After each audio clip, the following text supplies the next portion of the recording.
Behind every calm smile, every polite handshake, there may lurk a storm of rage, desire, and madness. Tonight, we step into the hidden corridors of the human mind, where ordinary lives fracture and killers are born.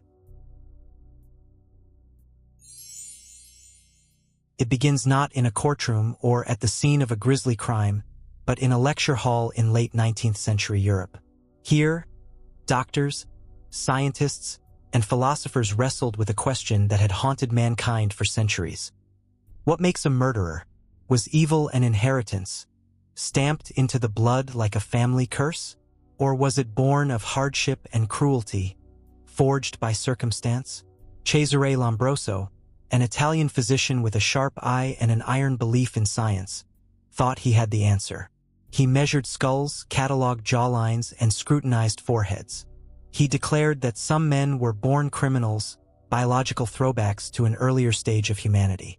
The shape of a brow ridge, the length of an arm, or the angle of an ear could, he believed, reveal a man destined to kill. It was a comforting notion for many, that killers were monsters by nature, easy to spot if you only knew where to look. But across the Alps, in France, another mind was stirring. Alexander Lacassagne, a military doctor turned forensic pioneer, was less convinced that biology held all the answers. He saw crime not as the inevitable march of genetics, but as a seed that sprouted in poisoned soil. Poverty, abuse, war, neglect, these, he argued, were the fertilizers of violence. Societies have the criminals they deserve, he declared, unsettling those who preferred the cleaner certainty of Lombroso's theories. For Lacassagne, the laboratory wasn't enough. He wanted to hear from the criminals themselves. He encouraged prisoners to write their own autobiographies, to confess not only their crimes but their thoughts, their desires, their memories. Some wrote reluctantly, others filled page after page, seizing the chance to explain themselves to the only man willing to listen. Lacassagne believed that in their words lay the truth, that the killers themselves might reveal what science alone could not. And then, in the summer of 1895, a case arrived that would put his theories to the ultimate test. It began in the rolling countryside of southern France, among fields of sheep and narrow village lanes. On August 31st, the body of a shepherd boy, Victor Portelier, was found sprawled in the grass. His throat was cut, his belly slashed open, his body brutalized in ways that defied easy explanation. At first, the villagers thought a wolf had done it. Wolves still prowled the edges of the rural pastures, and when sheep were found torn apart, they were the usual culprits. But wolves did not strip their victims naked. Wolves did not leave the telltale bruises of strangulation. The truth was darker. A man had been seen nearby, wandering in ragged clothing, carrying a bagpipe and an accordion. He was charming in his way, quick to smile, and quick to talk about his past as a soldier. He even offered the police a description of a supposed fugitive he claimed to have seen. They let him walk on. No one knew then that they had spoken face to face with a predator, one who had already killed before and who would kill again. His name was Joseph Vacher. Vacher's story was as unsettling as the crimes he committed. Born in 1869 into a large farming family, he was troublesome from the start. As a boy, he was cruel to animals and aggressive with other children. He grew into a restless young man, drifting from school to monastery to military barracks, never fitting in, always clashing with authority. He was expelled for inappropriate behavior with other boys, fired for laziness, discharged from the army for what they called psychic disturbances. He carried with him a growing anger, a sense of rejection that hardened into violence.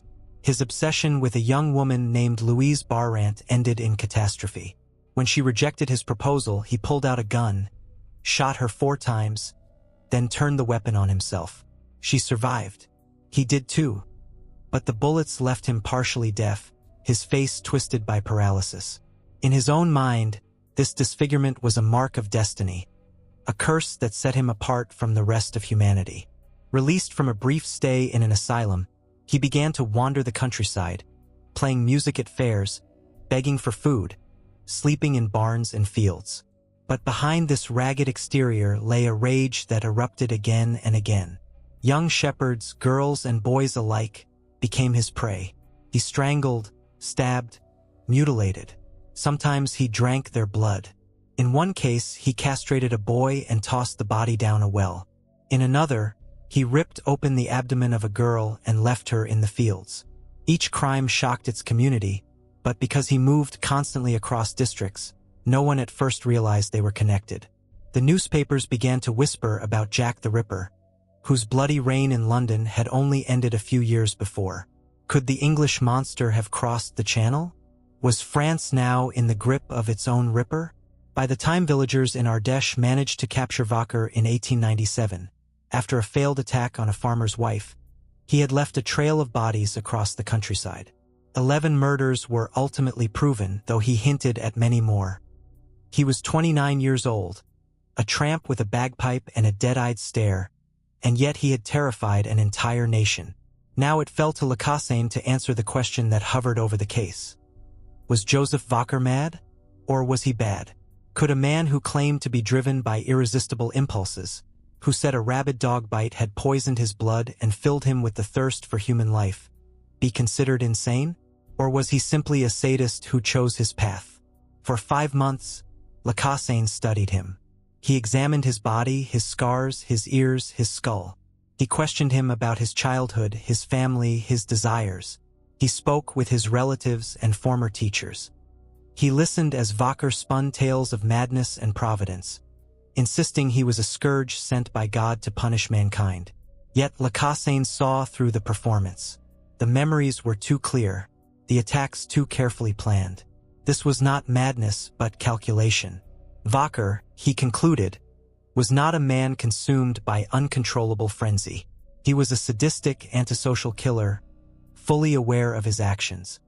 His pleas of insanity were, in Lacassagne's words, simulated. He was no madman to be pitied, but a criminal to be condemned. The trial was a sensation. Crowds packed the courtroom. Reporters compared him endlessly to Jack the Ripper. Vacher basked in the attention, demanding multiple trials in different districts to maximize the coverage. He wrote to newspapers, presenting himself as a misunderstood prophet. But when the verdict came, there was no sympathy. The jury found him guilty. On December 31, 1898, Joseph Vacher was led to the guillotine. He struggled and screamed, insisting he was insane, until the blade fell. In death, his body was dissected, his brain examined, his skull displayed in museums as an example of the so-called criminal type. But it was Lacassagne's words, not the measurements of his skull, that endured. Vacher had not been born to kill, he argued. He had been shaped by cruelty, by rejection, by his own choices. The soil of his life had been fertile ground for violence, and from it had grown a monster. The case cemented Lacassagne's reputation as one of the founders of modern criminology. It also opened a doorway into a new century of inquiry, one where psychiatrists and psychologists would seek not just to punish killers, but to understand them. They would sit across from them in prison cells, listen to their stories, and try to peer into the abyss of their minds. But with each new case, the question only grew more haunting. If society helps shape its criminals, then what does that say about the rest of us? The story of Joseph Vacher is only the beginning. The world was about to meet far more terrifying figures. Men who killed not out of desperation, but for desire. And as the 20th century dawned, doctors and detectives alike would struggle to comprehend a darkness that seemed, at times, almost beyond comprehension. The city of Düsseldorf in the late 1920s was like many others in post-World War I Germany. Scarred by defeat, struggling with inflation, haunted by unrest. Streets bustled with factory workers, housewives, and children on their way to school. But beneath the ordinary rhythm of daily life, fear began to spread. Whispers grew louder. Someone was out there. Someone who struck without warning, leaving behind mutilated bodies and a trail of terror. It started with small attacks, sudden, frenzied assaults on strangers walking home at night. An elderly woman stabbed repeatedly in the street. A mechanic ambushed outside a tavern. A child's body found under a hedge, her chest riddled with stab wounds, her hair burned, her underwear bloodied. The police were baffled. There seemed to be no pattern, no motive. The killer struck old and young, male and female, drunkards and children. He came and went like a phantom. Locals whispered of a vampire. Some believed the devil himself walked their streets. Others thought it must be a madman. For who else could act with such relentless cruelty? The truth was even darker. His name was Peter Kürten. Born in 1883, he had grown up in misery, packed into a one-room apartment with his abusive, alcoholic father and a dozen siblings. He learned violence early, watching his father beat and rape his mother. By adolescence, he was already experimenting with cruelty, torturing animals with a local dog catcher and discovering a strange, dangerous connection between bloodshed and sexual arousal. He stabbed, strangled, raped, and soon realized that killing gave him something no other act could match. A surge of power, an ecstatic rush, a pleasure that fused lust with domination. By the time Düsseldorf fell under his shadow, Kürten was a seasoned predator. He had spent years in and out of prisons, perfecting his methods, sharpening his skills. When he returned to society, he walked among ordinary men and women with the mask of respectability. To his neighbors, he was quiet, even polite. To his wife, he was sometimes tender, sometimes violent, but always presentable. But inside, he carried what he would later describe as an irresistible drive, an urge that pushed him night after night into the streets to hunt. Dr. Carl Berg, professor of forensic medicine, would later call him the sadist. For Berg, Kürten was not just another criminal. He was a rare opportunity, a living, breathing specimen of pure pathological violence. A man who not only killed, but seemed to enjoy recounting every detail of his crimes. And recount he did. Kürten confessed freely, almost eagerly, once he was finally arrested in 1930. He described how he followed his victims, how he wrapped his hands around their throats, how he stabbed again and again, savoring their screams. He admitted that drinking their blood brought him to orgasm. He boasted of setting fires and then masturbating at the sight of flames consuming barns. He spoke of his crimes as if he were telling war stories, gleeful, proud, occasionally mocking. Berg listened, horrified yet fascinated. He had seen murderers before, but not like this. Kürten's memory was astonishing. He could recall the smallest details, the angle of a knife, the expression on a child's face, the way the blood had spurted from a wound.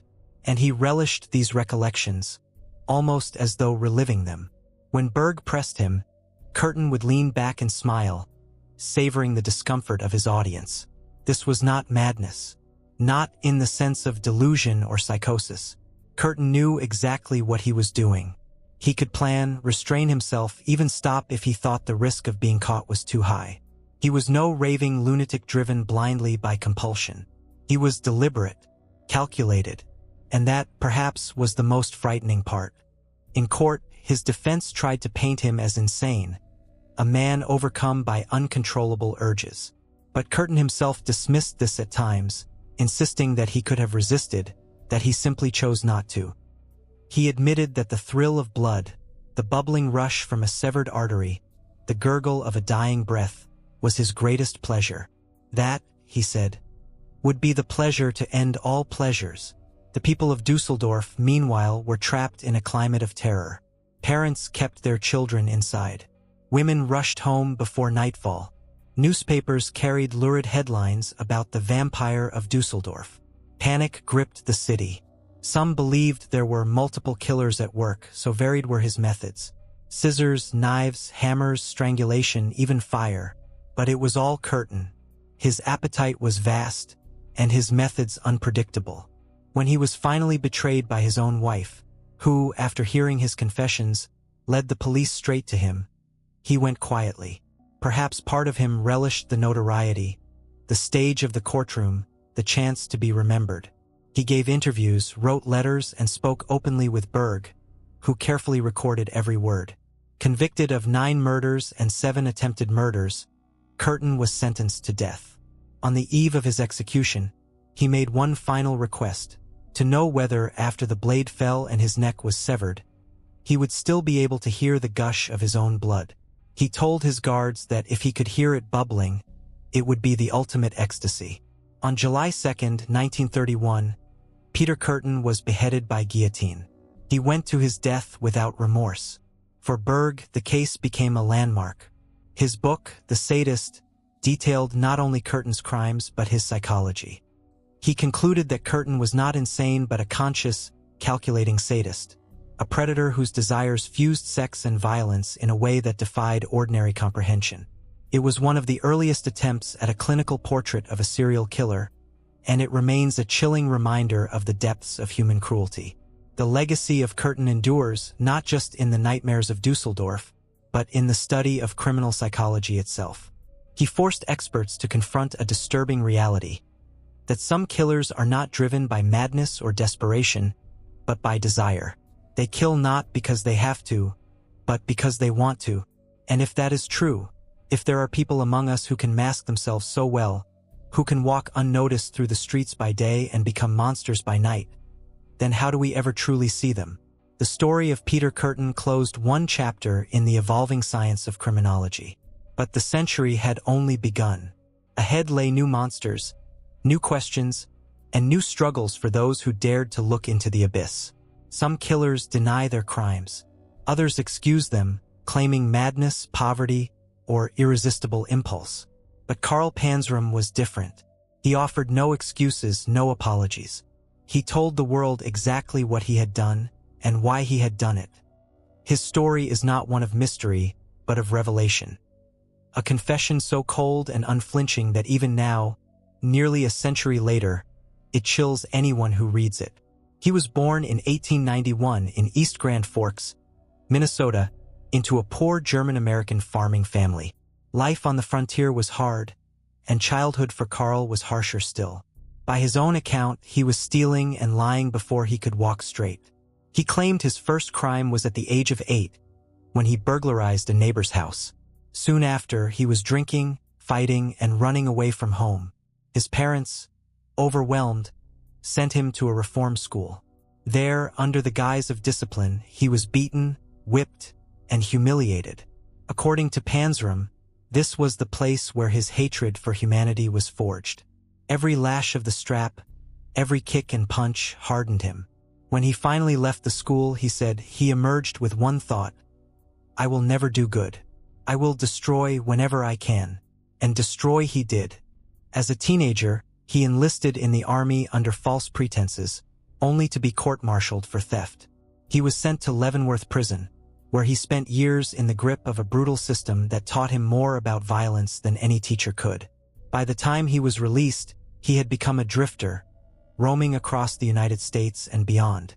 He robbed, set fires, raped, and killed without hesitation.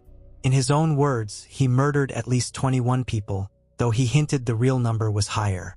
His victims were men, often lured with promises of work or companionship, then raped and strangled. Sometimes he killed for money, sometimes for convenience, but often, he said, he killed simply because he wanted to. Panzram was also an arsonist of staggering scale. He admitted to setting fires across America, boasting that he had destroyed countless buildings and barns. He took pleasure in chaos, in watching the work of others reduced to ash. What made his story unforgettable, however, was not just his crimes, but the way he told them. In 1928, while imprisoned in Washington, D.C., he met a young guard named Henry Lesser. Unlike most, Lesser treated him with a measure of decency, offering him small kindnesses like cigarettes. In return, Panzram began to talk. Eventually, he agreed to write down his life story in long, unpolished manuscripts scrawled on prison paper. What emerged was a testament to hate. I am 36 years old, he wrote, and I have been a criminal all my life. I have 21 murders to my credit, countless burglaries, robberies, larcenies, arsons, and last but not least, over 1,000 sodomies. In my lifetime, I have killed people in every way except by poison. I have burned, looted, raped, and destroyed. I am at war with the whole human race. There was no remorse in his words, no flicker of regret. If anything, he seemed proud, almost gleeful, as though he had outwitted the entire world. He described killing boys and men with a matter-of-fact tone, lingering only when he wanted to emphasize the pleasure it brought him. "For all these things," he wrote, "I am not in the least bit sorry. I hate the whole human race, and I will kill whenever I can." The manuscript shocked those who read it. This was not a madman raving incoherently. This was a lucid, intelligent man explaining, in brutal honesty, why he chose a path of destruction. Psychiatrists like Carl Menninger later studied Panzram's writings, seeing in them not only the portrait of a sadistic killer but also evidence of how abuse and cruelty can create monsters. Menninger argued that society had, in many ways, created Panzram by brutalizing him from childhood onward. Panzram himself, however, rejected that idea. He insisted that he was not the product of anything but his own choices. He did evil, he said, because he wanted to. By the time of his final arrest, Panzram had given up on freedom. He told his jailers he expected no mercy, and he wanted none. When he was sentenced to death for the murder of a prison laundry foreman, he welcomed it. On September 5, 1930, he was led to the gallows at Leavenworth. True to form, he offered no prayers, no apologies. Instead, he turned to the hangman with a sneer and delivered one final line. "Hurry it up, you Hoosier bastard. I could hang a dozen men while you're fooling around." Moments later, the trapdoor opened, and Carl Panzram's war with humanity ended. But his words lived on.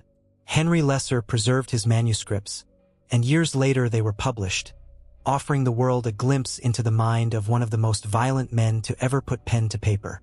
For criminologists and psychologists, Panzram remains a paradox. Was he telling the truth when he said he was purely evil, born without conscience? Or was his hatred a mask, covering the wounds inflicted on him from an early age? Menninger and others saw him as the ultimate example of nurture gone wrong, a child beaten and broken until he could only return that cruelty 100-fold. Yet Panzram himself scoffed at that idea. He wanted no excuses, no understanding. He wanted to be remembered exactly as he was: ruthless, remorseless, and unrepentant. In studying Panzram, experts confronted one of the hardest questions of all. If a man insists he is evil, if he declares with pride that he kills because he wants to, should we take him at his word? Or should we look deeper, seeking causes he himself denies? Carl Panzram left no easy answers, only a legacy of horror and a challenge to all who study crime. How do you understand a man who does not want to be understood? If Carl Panzram embodied rage, then Albert Fish embodied something far darker: desire. His crimes were not born of hatred or revenge, but of fantasies so grotesque, so unnatural, that even hardened investigators struggled to comprehend them. To this day, the name Albert Fish evokes a shudder. He was born in Washington, D.C., in 1870, into a family marked by mental illness. His father died when he was young, and his mother, unable to care for him, placed him in an orphanage. There, he learned the same lessons that shaped so many other future killers: pain, humiliation, and cruelty. But for Fish, the beatings had a peculiar effect. He claimed they excited him. Every lash of the whip, every act of punishment became tangled with arousal. Where most children learn to fear pain, Albert Fish learned to crave it. As he grew, that craving twisted into a labyrinth of fantasies. He discovered sadomasochism, self-mutilation, and bizarre sexual compulsions. He would insert needles into his own body, dozens of them, some of which were later found lodged in his pelvis during X-rays. He whipped himself with nail-studded paddles. He wrote obscene letters to strangers, filled with descriptions so vile that even seasoned psychiatrists struggled to read them aloud. But these were only the beginnings of urges that would eventually drive him beyond the boundaries of even the most extreme deviance. By the early 20th century, Fish had married, fathered 6 children, and appeared on the surface to live an ordinary working-class life. Neighbors saw him as eccentric, perhaps odd, but harmless. Yet behind closed doors, his fantasies grew ever more violent. He told his children tales of cannibals and torture. He encouraged them to play sadistic games. His wife eventually abandoned him, leaving him alone with his obsessions. It was then that his fantasies found victims. He preyed on children, orphans, runaways, and the vulnerable young. He lured them with promises of food, money, or work.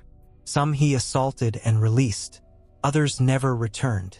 Fish later claimed to have molested hundreds of children, though he was convicted of only a few murders.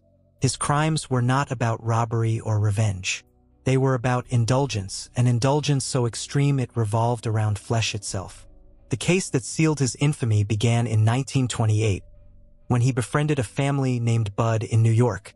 Pretending to be a wealthy employer, he promised to hire their son for farm work. Instead, he set his sights on 10-year-old Grace Bud.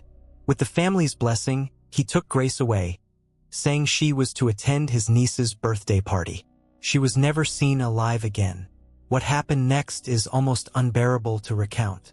Years later, Fish wrote a letter to Grace's mother, describing in meticulous detail how he had killed and cannibalized the girl. The letter, filled with grotesque descriptions of his actions, was one of the most shocking pieces of evidence ever submitted in a criminal case. It confirmed not only his guilt, but the extent of his depravity. Police traced the letter back to Fish and arrested him. During questioning, he confessed not just to Grace's murder, but to others, though the true number will never be known. He admitted to drinking blood, to eating flesh, to finding in these acts a sexual satisfaction he could not achieve any other way. Forensic psychiatrist Dr. Frederick Wortham took on the task of examining Fish. Wortham was already known for his interest in abnormal psychology, and in Fish he found perhaps the most extreme subject of his career. To Wortham, Fish was the embodiment of Freud's theories taken to their darkest conclusions.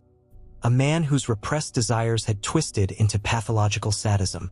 He cataloged Fish's paraphilias, masochism, sadism, cannibalism, pedophilia, and self-mutilation, arguing that they formed a web of compulsions that defied ordinary explanation. But was Fish insane?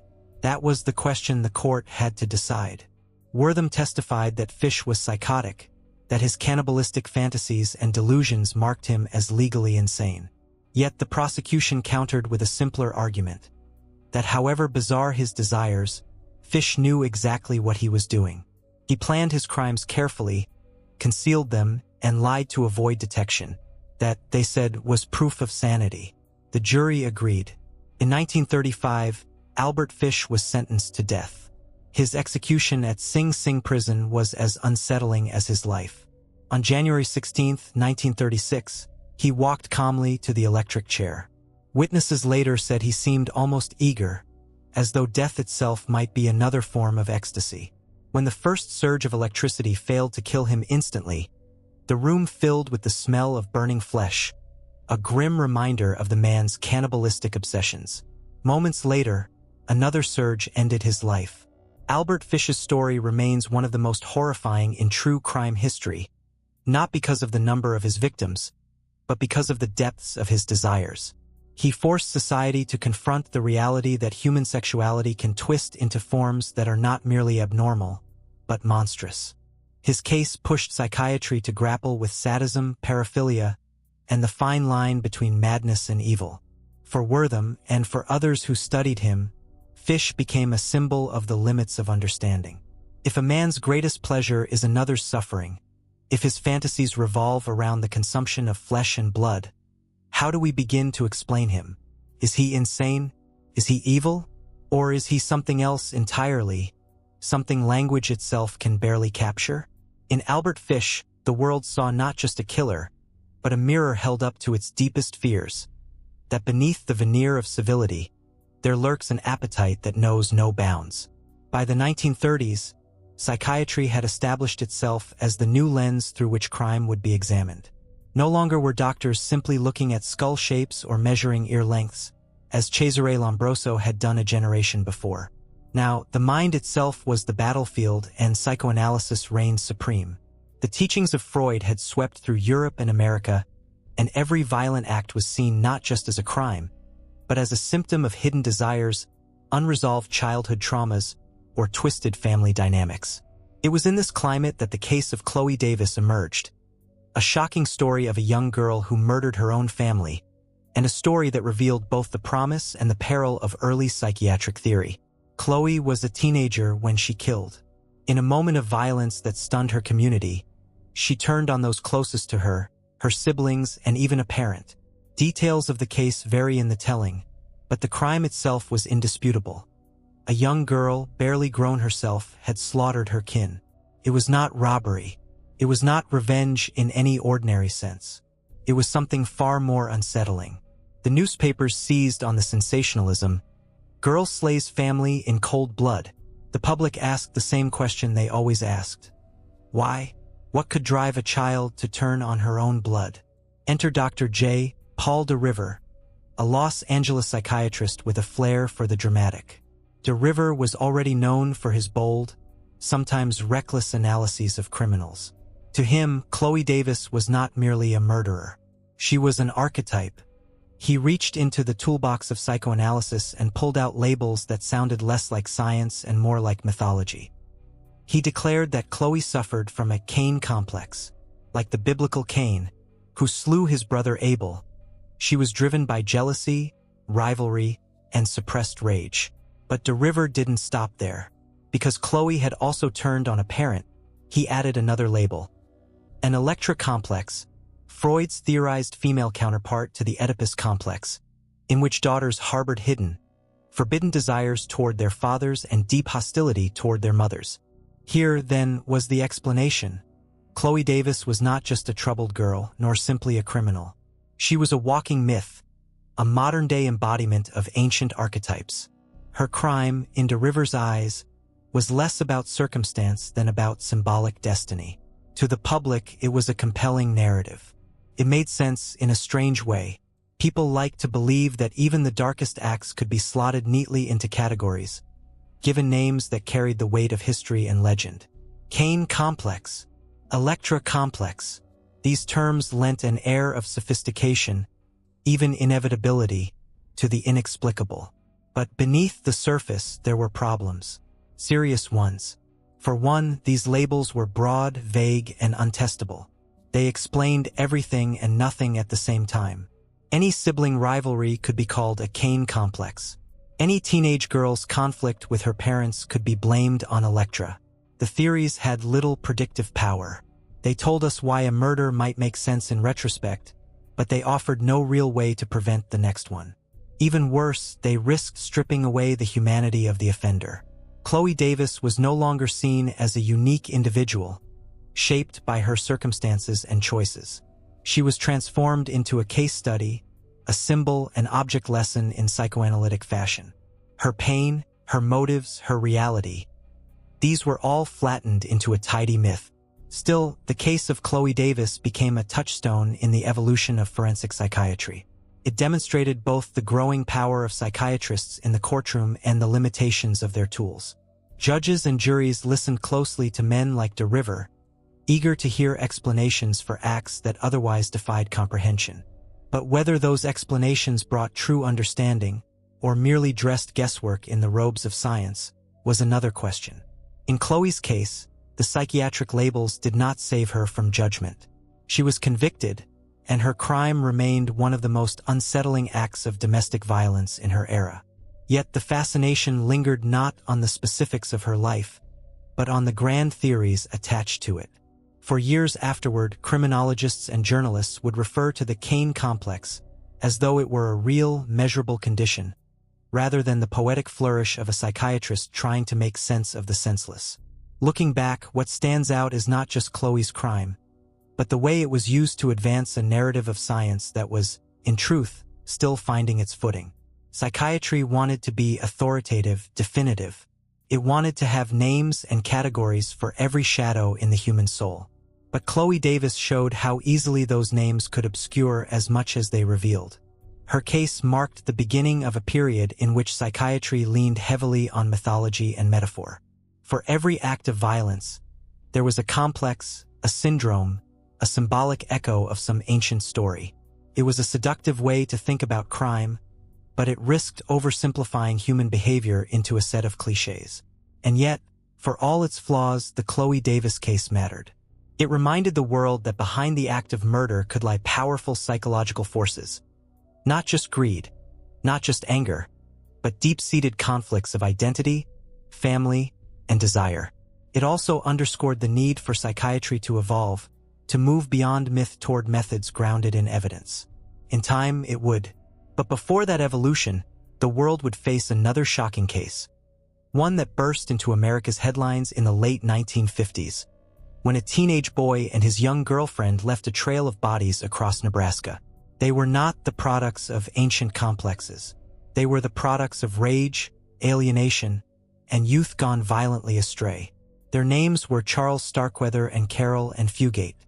In the winter of 1958, America was still clinging to its image of innocence. Suburban neighborhoods were sprouting across the country. Rock and roll-filled jukeboxes. Teenagers hung out in soda shops and drive-ins, wearing poodle skirts and leather jackets, their biggest worry the prom or the price of gasoline. It was the age of Elvis, of James Dean, of restless youth still tethered to the dream of post-war prosperity. But beneath the clean-cut smiles and pastel wallpaper, something was changing. The older generation feared it. They saw rebellion in the music, danger in the new freedom teenagers demanded. And then, in January of that year, a story broke from the heartland that seemed to confirm their worst fears. In Nebraska, a 19-year-old boy named Charles Starkweather, with his 14-year-old girlfriend Caril and Fugate, embarked on a killing spree that left 11 people dead. For weeks, the nation was transfixed. Headlines screamed about teenage killers. The quiet towns of the Midwest were thrust into the spotlight, their peaceful image shattered.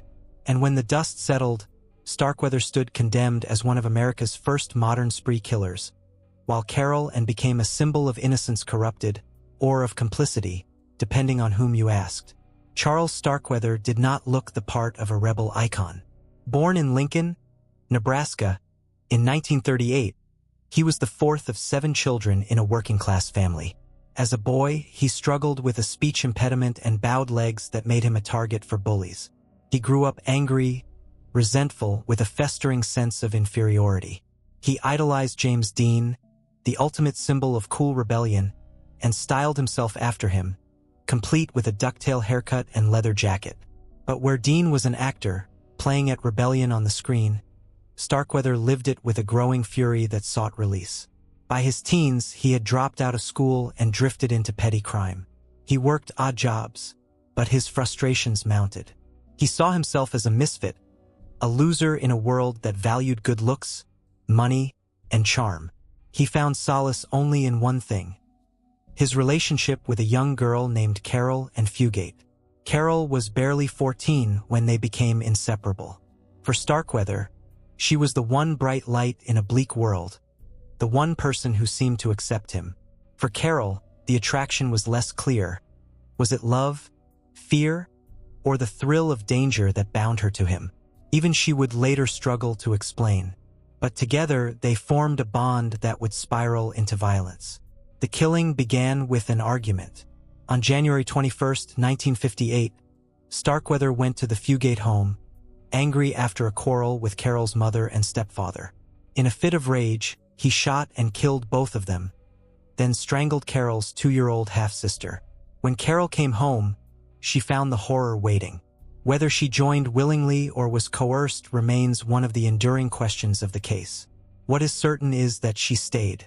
For days, they remained in the house, turning away visitors with lies and threats. Eventually, suspicion grew, and Starkweather decided it was time to flee. What followed was a bloody road trip across Nebraska and into Wyoming. They killed an elderly farmer for his car. They shot a teenage boy and his fiancée, leaving their bodies in a storm cellar. They invaded a wealthy Lincoln home, murdering the family and their maid, before stealing jewelry and a car. Along the way, Starkweather showed no hesitation. He shot, stabbed, and strangled without remorse. To him, killing was not a means to an end. It was the end itself, an assertion of power from a boy who had always felt powerless. The nation watched in horror as the body count rose.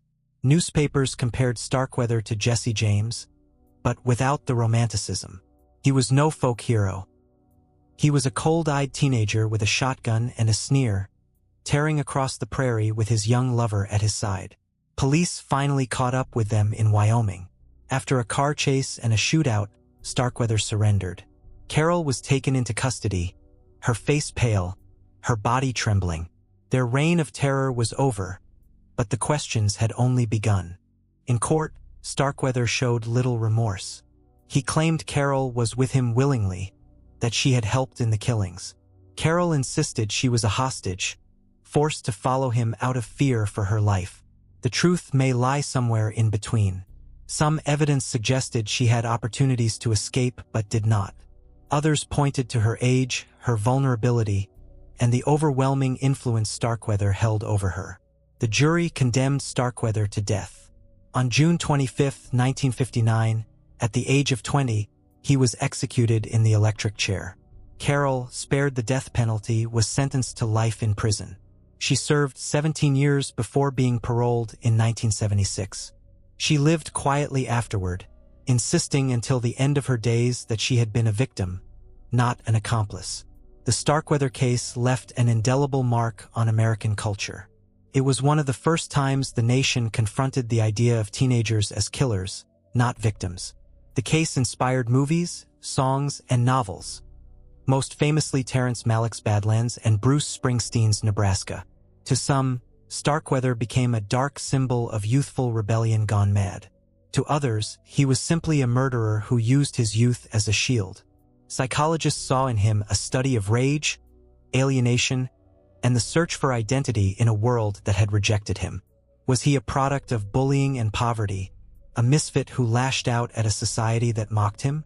Or was he, like Panzram before him, simply a man who chose destruction over decency? For Caril, and the questions were just as haunting.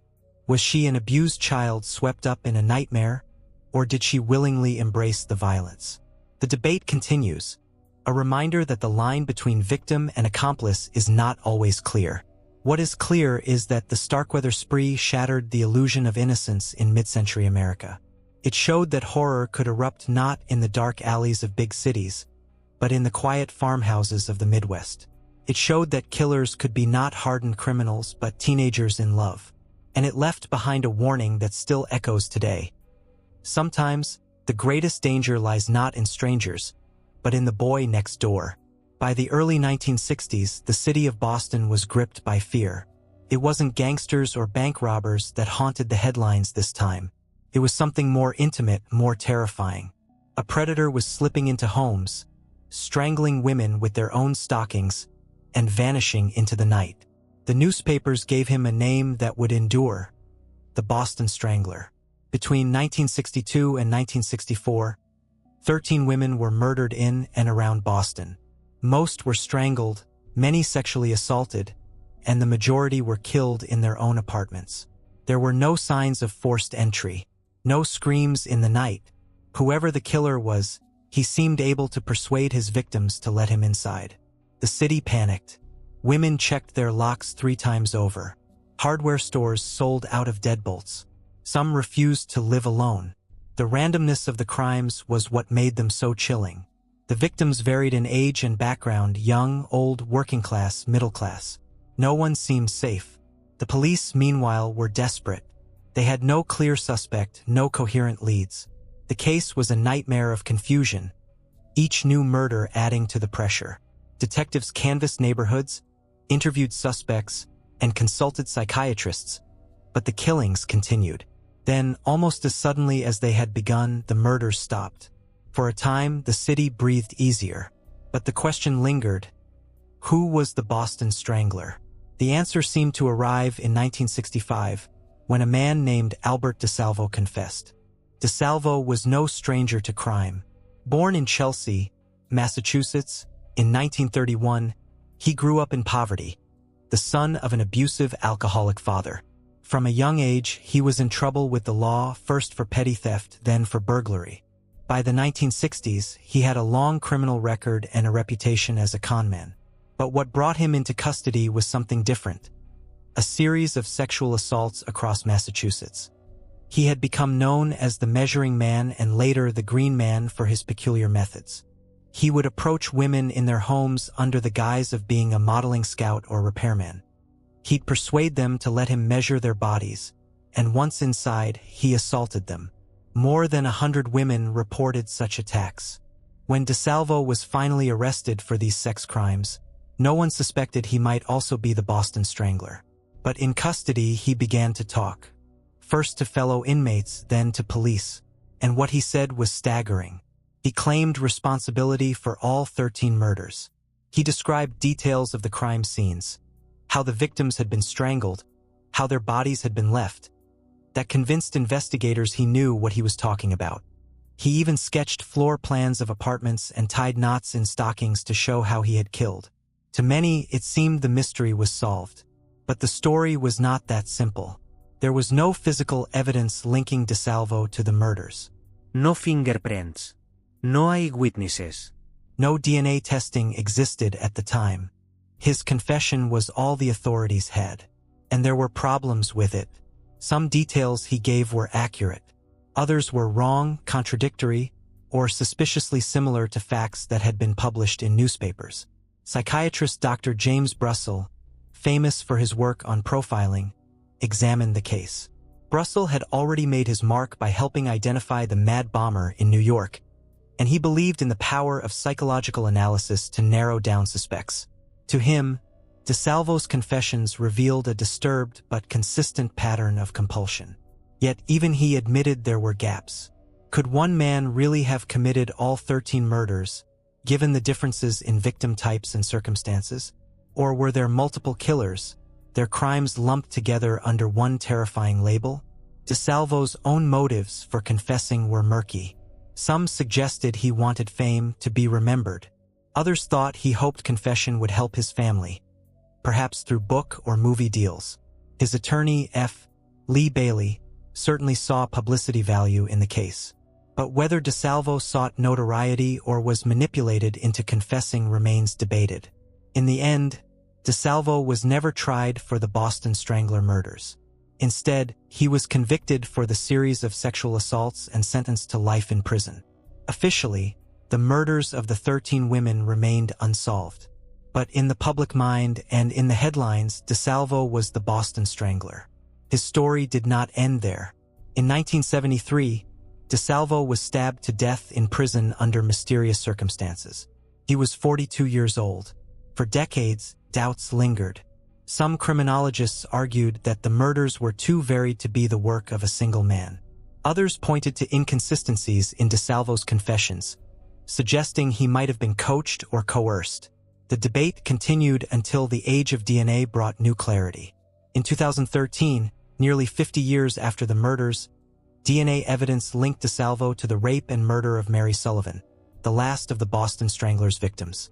A sample taken from DeSalvo's exhumed body matched genetic material found at the crime scene.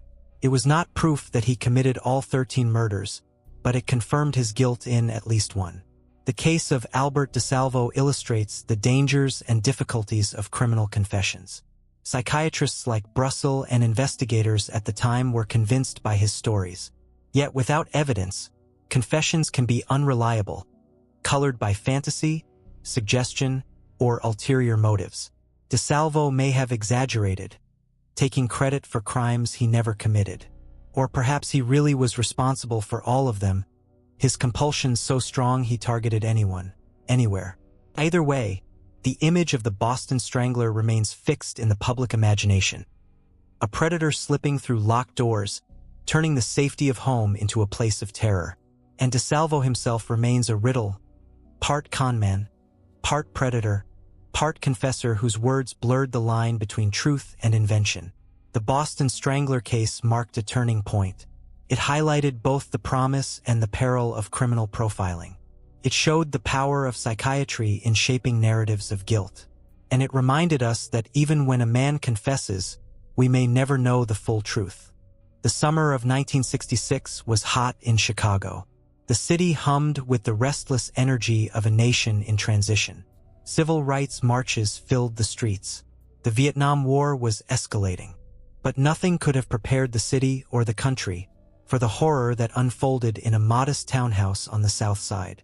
On the night of July 13, 1966, a man broke into a student nurse's dormitory. By morning, 8 young women were dead. their lives extinguished in one of the most shocking mass murders in American history. The killer's name would soon be known to the world: Richard Speck. He was not a criminal mastermind, nor a political terrorist. He was a drifter, a loner with a string of petty crimes and a temper that flared with alcohol. Yet in one night of brutality, he would etch his name into true crime infamy. Richard Benjamin Speck was born in 1941 in Kirkwood, Illinois. His childhood was unremarkable at first, but tragedy struck early when his father died of a heart attack. His mother remarried, and young Richard came under the influence of a stepfather he despised, a hard-drinking, domineering man who often clashed with him. Speck himself began drinking heavily in his teens, dropping out of school and drifting into a life of crime. Burglary, forgery, theft. His record grew as quickly as his reputation for violence. By his mid-20s, Speck was a man adrift. Divorced, unemployed, and an alcoholic, he wandered through Texas and Illinois, working odd jobs, always in trouble. Those who knew him described him as sullen, easily provoked, with a simmering anger that needed only the smallest spark to ignite. On July 13th, that spark came. Armed with a knife, Speck forced his way into the townhouse at 2319 East 100th Street, a dormitory for student nurses from South Chicago Community Hospital. Inside were 9 young women, most of them in their early 20s, living together while they trained for their careers. They came from as far away as the Philippines, bright with ambition, united by the hope of becoming healers. What followed was a night of terror that still defies imagination.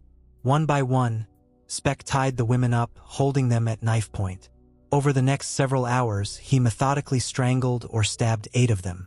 Only one survived: Corazon Amureo, a 23-year-old Filipina nurse who hid under a bed, trembling in silence as she listened to her friends being murdered.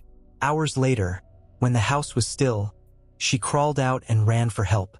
Her testimony would become the cornerstone of the case against Speck. The killings shocked the nation. 8 women, bound by the promise of healing, cut down in a single night by a man whose life seemed to offer no meaning, no purpose beyond destruction. Newspapers screamed headlines: 8 nurses slain. Fear spread through Chicago like wildfire. How could one man commit such an atrocity? The answer, as psychiatrists would soon discover, lay in a mind twisted by rage, alcohol, and a lifelong sense of rejection. Speck was caught within days, thanks in part to his distinctive tattoos, most famously, one that read "Born to Raise Hell."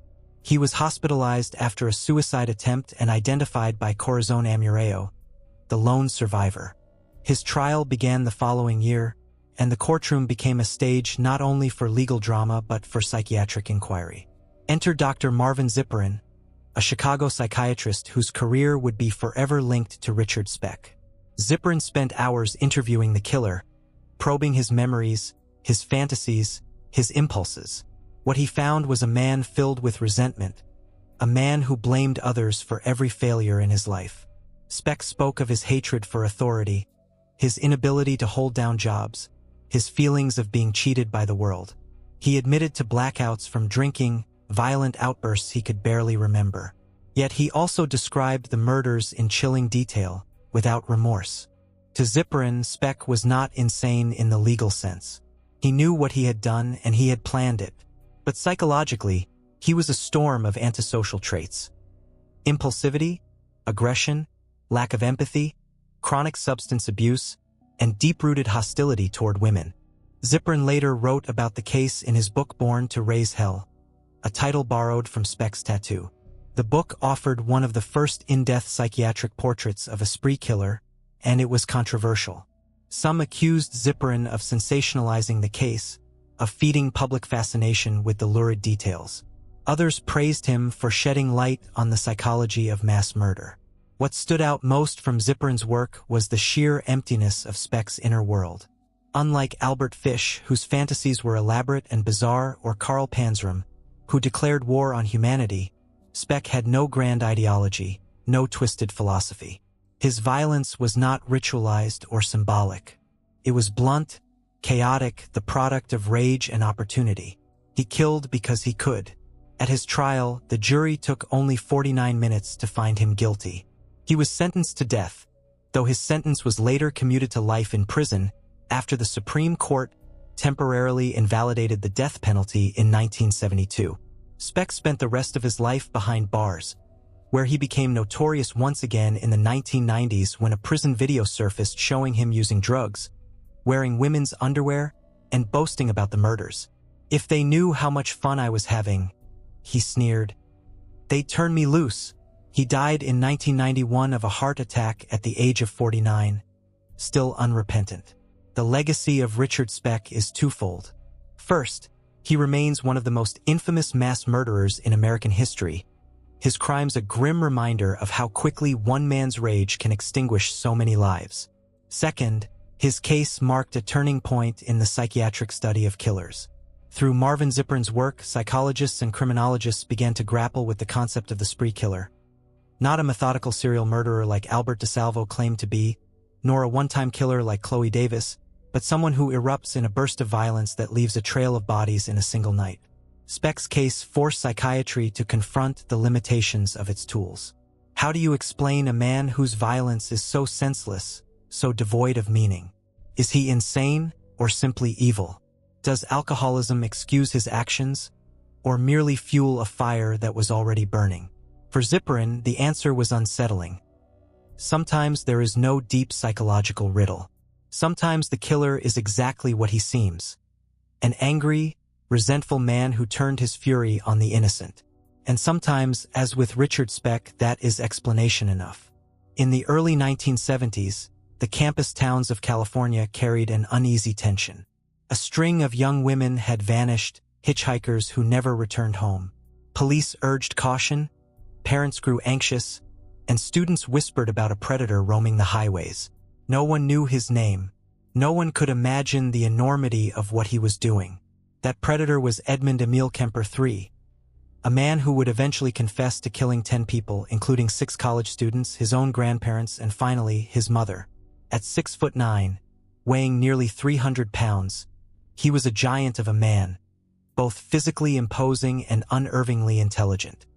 He would later sit across from psychiatrists, FBI agents, and journalists, calmly dissecting his crimes with a clarity that made their blood run cold. Edmund Kemper's story begins in Burbank, California, in 1948. From the start, his childhood was marked by turbulence. His parents' marriage collapsed, leaving him in the care of his mother, Caril, a woman he would later describe as cruel, domineering, and relentlessly belittling. She mocked his size, ridiculed him in front of others, and often locked him in the basement at night, as if she feared what her own son might become.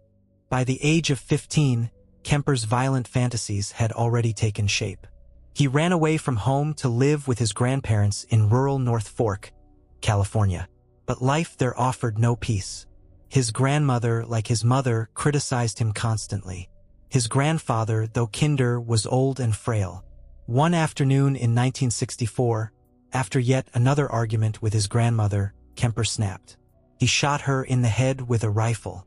When his grandfather returned home, Kemper killed him too, claiming he didn't want the old man to suffer the shock of finding his wife dead. It was his first taste of murder, and it would not be his last.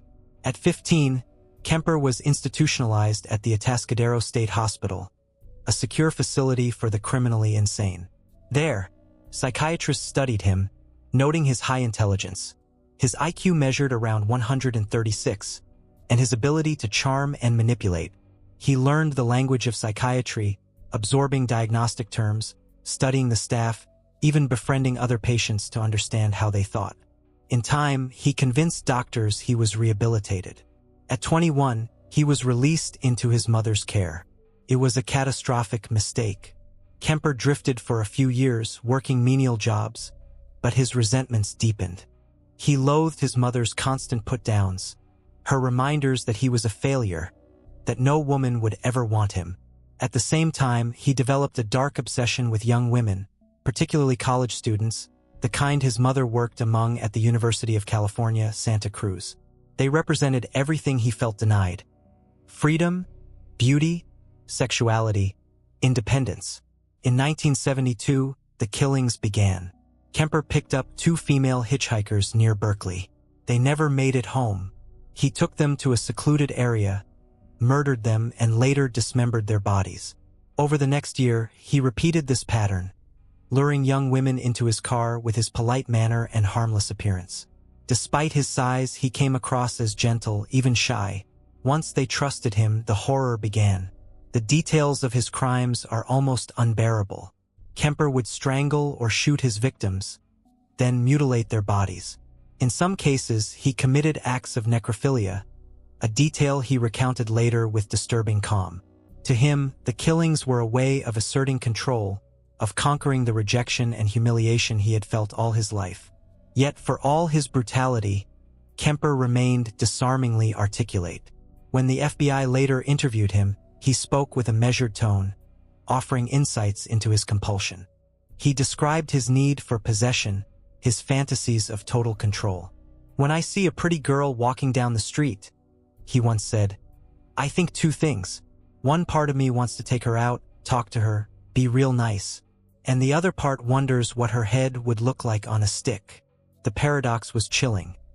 A man capable of such horrific acts, yet able to explain them with a psychologist's precision. His killing spree culminated in 1973, when his rage finally turned inward, toward the person he blamed most, his mother. One night, after yet another bitter argument, Kemper struck her with a hammer as she slept, then decapitated her. He mutilated the body, and in one of the most grotesque details of his confessions, admitted to placing her vocal cords in the garbage disposal, as if trying to silence her nagging voice forever. Afterward, he killed his mother's best friend, perhaps to create the illusion of a double homicide by someone else. But the facade didn't last. Days later, Kemper drove to Pueblo, Colorado, and called the police himself. Calmly, he confessed to the murders, listing them one by one, as though reciting items from a grocery list. The trial was brief. Kemper pleaded insanity, but the jury found him sane and guilty. He was sentenced to life imprisonment without parole. Forensic psychiatrists and FBI agents would study him for years afterward. To some, he was a model of psychopathy, intelligent, manipulative, utterly devoid of empathy. To others, he was proof that childhood abuse and humiliation could shape a killer. But what made Kemper unique was his self-awareness. He did not deny what he was. He described it, analyzed it, even warned others about it. "I was the real-life Hannibal Lecter," he once said, half-joking. "Except I ate them emotionally, not literally." His interviews became foundational for the FBI's Behavioral Science Unit, the group that pioneered modern profiling.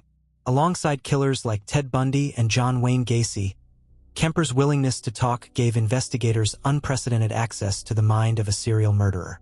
He became, in effect, a teacher of evil, one who explained himself so clearly that criminologists still study his words today. But the clarity of his explanations raises its own unsettling question. If a man like Edmund Kemper can understand himself so well, why could he not stop himself? Why did all his self-awareness fail to prevent the carnage? Perhaps the answer lies in the very nature of compulsion. For Kemper, knowledge was not power. It was just another weapon, one he used to manipulate those around him and, perhaps, to manipulate us as well. Even now, locked away in prison, Edmund Kemper remains a towering figure in the history of criminal psychology. Not because of his size, but because of the way he spoke. His voice, calm and deliberate, forces us to listen. And in listening, we confront the most disturbing possibility of all. That the monsters we fear are not incoherent or insane, but articulate, rational, and fully aware of what they are. On the surface, John Wayne Gacy was the picture of middle-class respectability. He lived in a neat house in the Chicago suburbs. He ran a successful contracting business. He was active in local politics, friendly with neighbors, even known to dress up as Pogo the Clown for children's parties. To the people around him, he seemed jovial, hardworking, trustworthy. A man who had built a good life. But beneath that cheerful facade lay a chamber of horrors. Between 1972 and 1978, Gacy murdered at least 33 young men and boys, burying most of them beneath his own house. When the truth finally emerged, the nation recoiled in disbelief. How could someone so ordinary conceal such extraordinary evil? To understand Gacy, we must first understand the life he built and the darkness that drove him. Born in Chicago in 1942, John Wayne Gacy grew up in a troubled household. His father was an abusive alcoholic, quick with his fists and stingy with affection. Young John, soft and overweight, struggled to win his father's approval, but instead endured constant ridicule. His mother, though loving, could not shield him. Like many future killers, Gacy's childhood was marked by humiliation and a yearning for validation that never came. As he grew, Gacy discovered he had a gift for charm. He could be affable, persuasive, even ingratiating. These qualities helped him climb in life despite a lack of formal education. He managed restaurants, started his own construction company, and joined community organizations. Outwardly, he was the model of ambition. Inwardly, however, he was hiding desires he could not reconcile with his public persona. By the early 1970s, Gacy had already served time for sexually assaulting a teenage boy in Iowa. But when he returned to Chicago after his release, he rebuilt his life carefully. He bought a house at 8213 West Somerdale Avenue, where he entertained neighbors and built his business. He became active in Democratic Party politics, even posing for photos with the First Lady, Rosalynn Carter. To all appearances, he was rehabilitated. But in truth, he had already begun killing. Gacy's victims were mostly teenage boys and young men, many of them runaways or kids lured with promises of work. Some were acquaintances. Others were strangers he picked up off the street. His method was disturbingly consistent. He would lure them to his home, sometimes with alcohol or marijuana, sometimes with offers of a job. Then he would handcuff them, pretending it was part of a magic trick, and once they were restrained, the nightmare began. He raped, tortured, and eventually strangled them. Then, as though disposing of trash, he buried their bodies in the crawl space beneath his house. For years, he continued this ritual, layering body after body beneath the floorboards, even as he continued to mow his lawn, attend political events, and put on the painted smile of Pogo the Clown. Neighbors occasionally noticed strange smells wafting from his home, but Gacy explained them away as sewer problems. He carried on, confident in his ability to deceive. The illusion began to unravel in December 1978, when a 15-year-old boy named Robert Piest vanished after telling his mother he was going to meet Gacy about a job. When Robert didn't return, police began investigating. Suspicion fell quickly on Gacy, given his record and the boy's last known whereabouts. At first, Gacy denied everything, insisting he had never met Robert. But as police closed in, his facade crumbled. Surveillance teams watched him spiral, drinking heavily, rambling incoherently, even confessing bits of the truth to acquaintances. Finally, on December 21st, after hours of interrogation, Gacy confessed. The sheer scale of his crimes left investigators stunned. Police soon descended on his home, digging beneath the crawl space. What they found was a literal graveyard. Body after body emerged, wrapped in plastic, stacked atop one another. The stench of death was overwhelming. In total, 29 victims were recovered from beneath the house. 4 others were pulled from nearby rivers. The world was horrified. A clown, a neighbor, a politician's friend. How could he also be a serial murderer? The paradox was almost too much to grasp. At trial, Gacy's lawyers attempted an insanity defense, pointing to his abusive childhood, his hidden homosexuality, and the grotesque split between his public and private lives. Psychiatrist after psychiatrist examined him. Some argued he was a psychopath, fully aware of his actions but utterly lacking empathy. Others believed he suffered from multiple personality disorder, compartmentalizing his crimes into an alter ego. But the jury was unmoved. After a 5-week trial, Gacy was found guilty of 33 murders, the most for any individual in U.S. history at the time, and sentenced to death. For 14 years, he lived on death row, painting pictures of clowns, skulls, and landscapes that would later fetch high prices among collectors. He gave interviews, alternately confessing and denying, blaming his victims, claiming innocence, then admitting guilt again. His contradictions only deepened the mystery of who he truly was. On May 10, 1994, John Wayne Gacy was executed by lethal injection. His last meal was fried chicken, French fries, and strawberries. His final words, "Kiss my ass." The legacy of John Wayne Gacy is not just the enormity of his crimes, but the terror of his disguise. He was not a drifter like Carl Panzram or a social misfit like Edmund Kemper. He was the man next door, the community volunteer, the clown who made children laugh. He showed us that evil does not always wear a frightening mask. Sometimes, it wears grease paint and smiles for the camera. Forensic psychologists learned much from studying Gacy. His case underscored the nature of psychopathy, the ability to mimic normalcy, to charm, to deceive, all while harboring monstrous impulses. It also forced society to confront the uncomfortable truth that predators can be hiding in plain sight, embedded in our neighborhoods, trusted by our families. And in the end, perhaps that is why John Wayne Gacy continues to haunt us. He was not just a killer. He was a reminder that appearances can lie, that the greatest horrors can lurk beneath the most ordinary lives, waiting to be uncovered, sometimes literally, beneath the floorboards.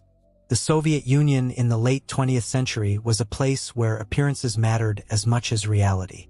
Officially, crime was supposed to be low, the people obedient, the state strong. The idea of a serial killer, an American phenomenon, the Kremlin said, was dismissed as Western propaganda.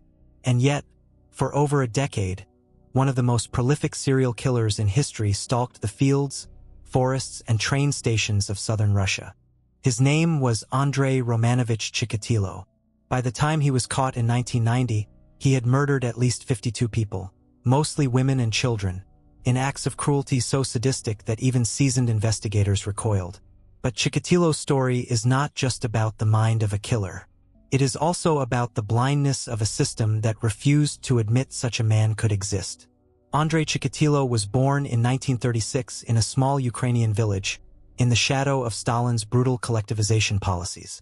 His childhood was marked by hunger, poverty, and fear.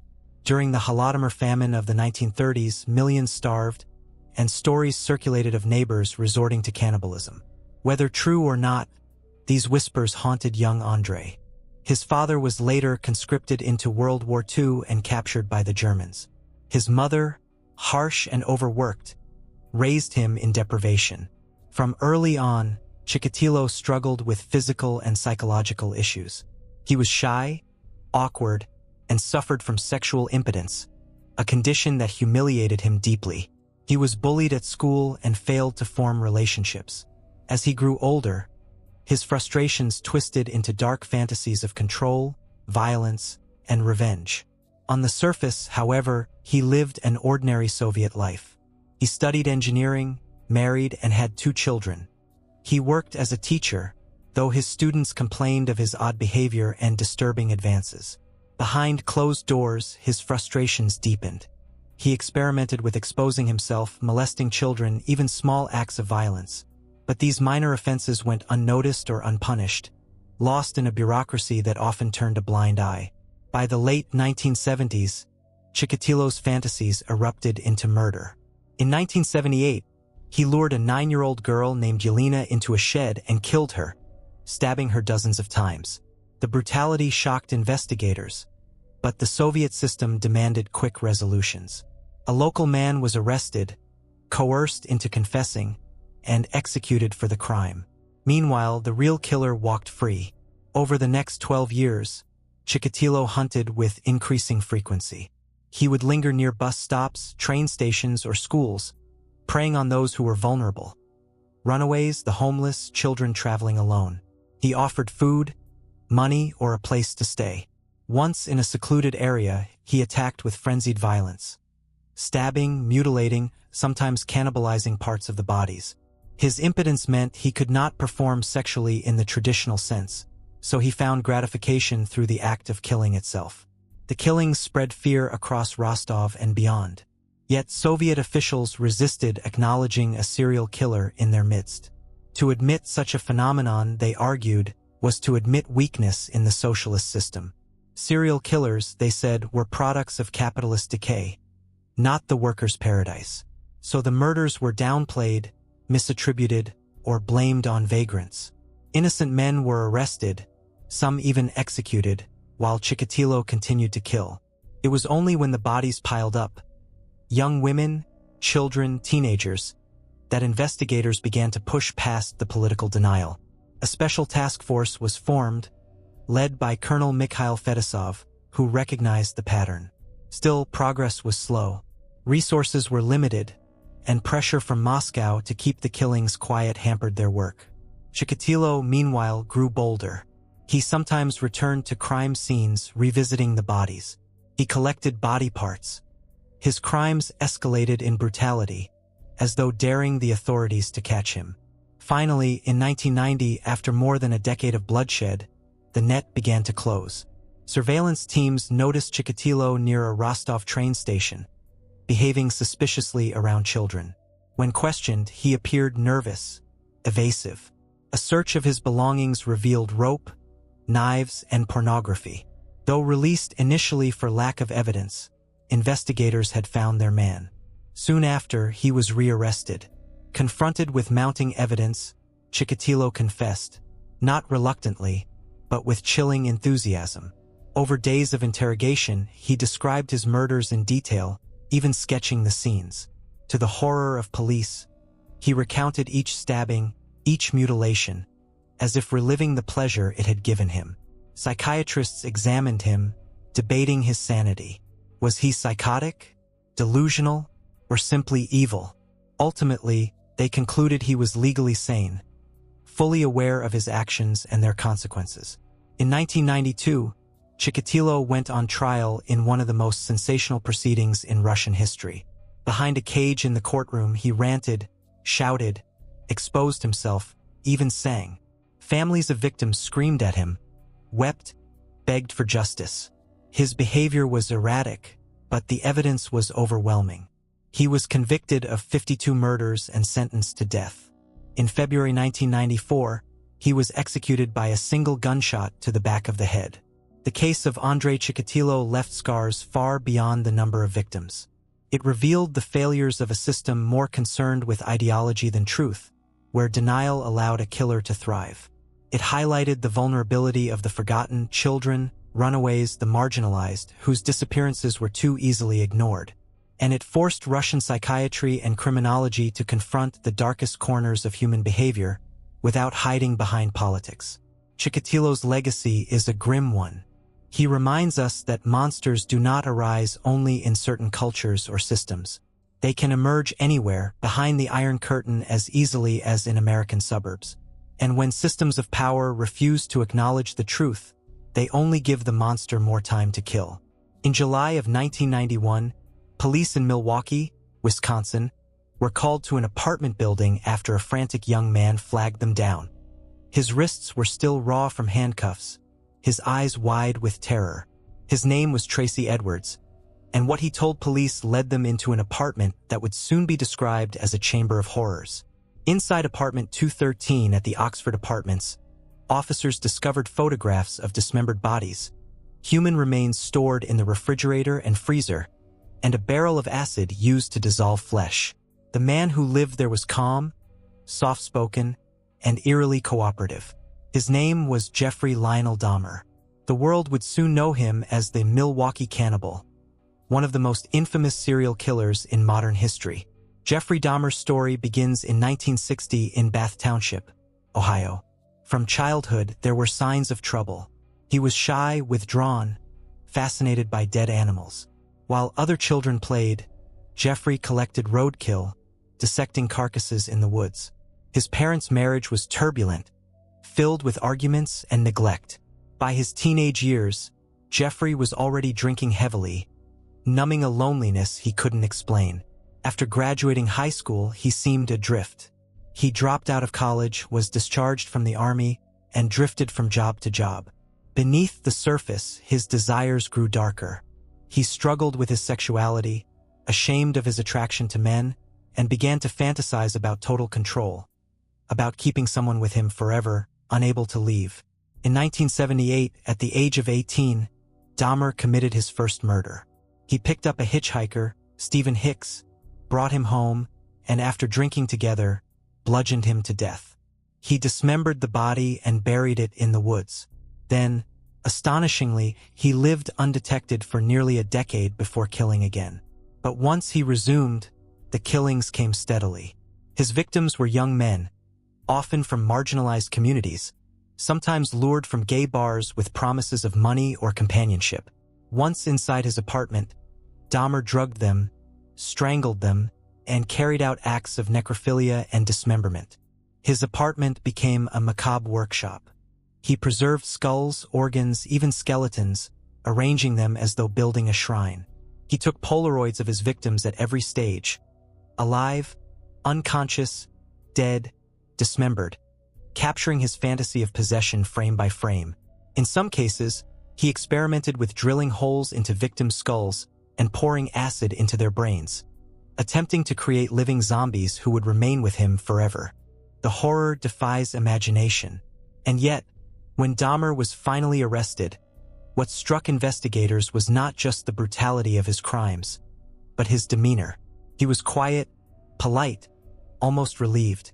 In interviews, he spoke with chilling calm, describing his compulsions as if he, too, was bewildered by them. "It became an obsession," he said. "I couldn't control it. I tried to stop and couldn't." His trial in 1992 became a media spectacle. The courtroom was filled with the families of victims, their grief raw and unrelenting. Psychiatrists debated Dahmer's sanity. Some argued he was psychotic, driven by delusions of creating companions from the dead. Others maintained he was a calculating predator, fully aware of his crimes and capable of controlling them. The jury sided with the latter. Jeffrey Dahmer was convicted of 15 counts of murder and sentenced to 15 consecutive life terms. In prison, he remained oddly cooperative, even seeking religious counseling. But not everyone could live alongside him. On November 28, 1994, another inmate, Christopher Scarver, bludgeoned Dahmer to death with a metal bar in the prison gym. His life ended as violently as the ones he had taken. For criminologists and psychiatrists, Dahmer remains a case study in obsession taken to its most grotesque extreme. Unlike killers motivated by rage, revenge, or domination, Dahmer's violence grew from a desperate need for connection, twisted into a compulsion to possess, preserve, and control. His acts of cannibalism, his shrine of bones, his attempts at creating zombies, each was a reflection of his terror of abandonment. And yet, understanding his motives does not diminish the horror. If anything, it makes it worse. For it shows how a desire as simple and universal as companionship can, in a diseased mind, become a pathway to unimaginable darkness. The legacy of Jeffrey Dahmer is a paradox. On one hand, he forces us to confront the depths of human depravity, a reminder that evil can grow quietly behind the walls of an ordinary apartment. On the other, he compels us to ask how many warning signs were missed, how many opportunities to stop him were ignored. On at least 2 occasions, neighbors or police nearly intervened, once even returning a drugged boy to Dahmer's custody. But each time, his quiet charm and the system's blind spots allowed him to continue. And so Dahmer's story is not just the story of a killer. It is also the story of indifference, oversight, and the failure to believe victims until it was too late. When the photographs of his apartment were released, the world recoiled, not only at what Dahmer had done, but at the realization that such horror could exist in the most ordinary of places. Apartment 213 looked like any other door in a hallway, but behind it lay a nightmare. On the morning of June 20, 2001, in a quiet Houston suburb, a mother filled a bathtub with water. The house was ordinary, the neighborhood unremarkable, the scene deceptively peaceful. But what unfolded in that bathroom became one of the most shocking crimes in modern American history. Her name was Andrea Yates, and within an hour, she would drown her 5 young children, Noah, John, Paul, Luke, and Mary, one by one. For the world, the horror of her act was incomprehensible. A mother killing her own children? It violated the most primal human bond. But for psychiatrists, theologians, and the legal system, Andrea Yates' story was not one of simple evil. It was a tragedy shaped by mental illness, religious pressure, and systemic failure. Andrea Yates was born in 1964, the youngest of 5 children in a working-class Texas family.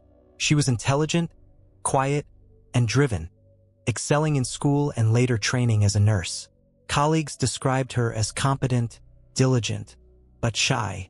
She seemed destined for a life of stability. That stability began to unravel after she married Rusty Yates in 1993.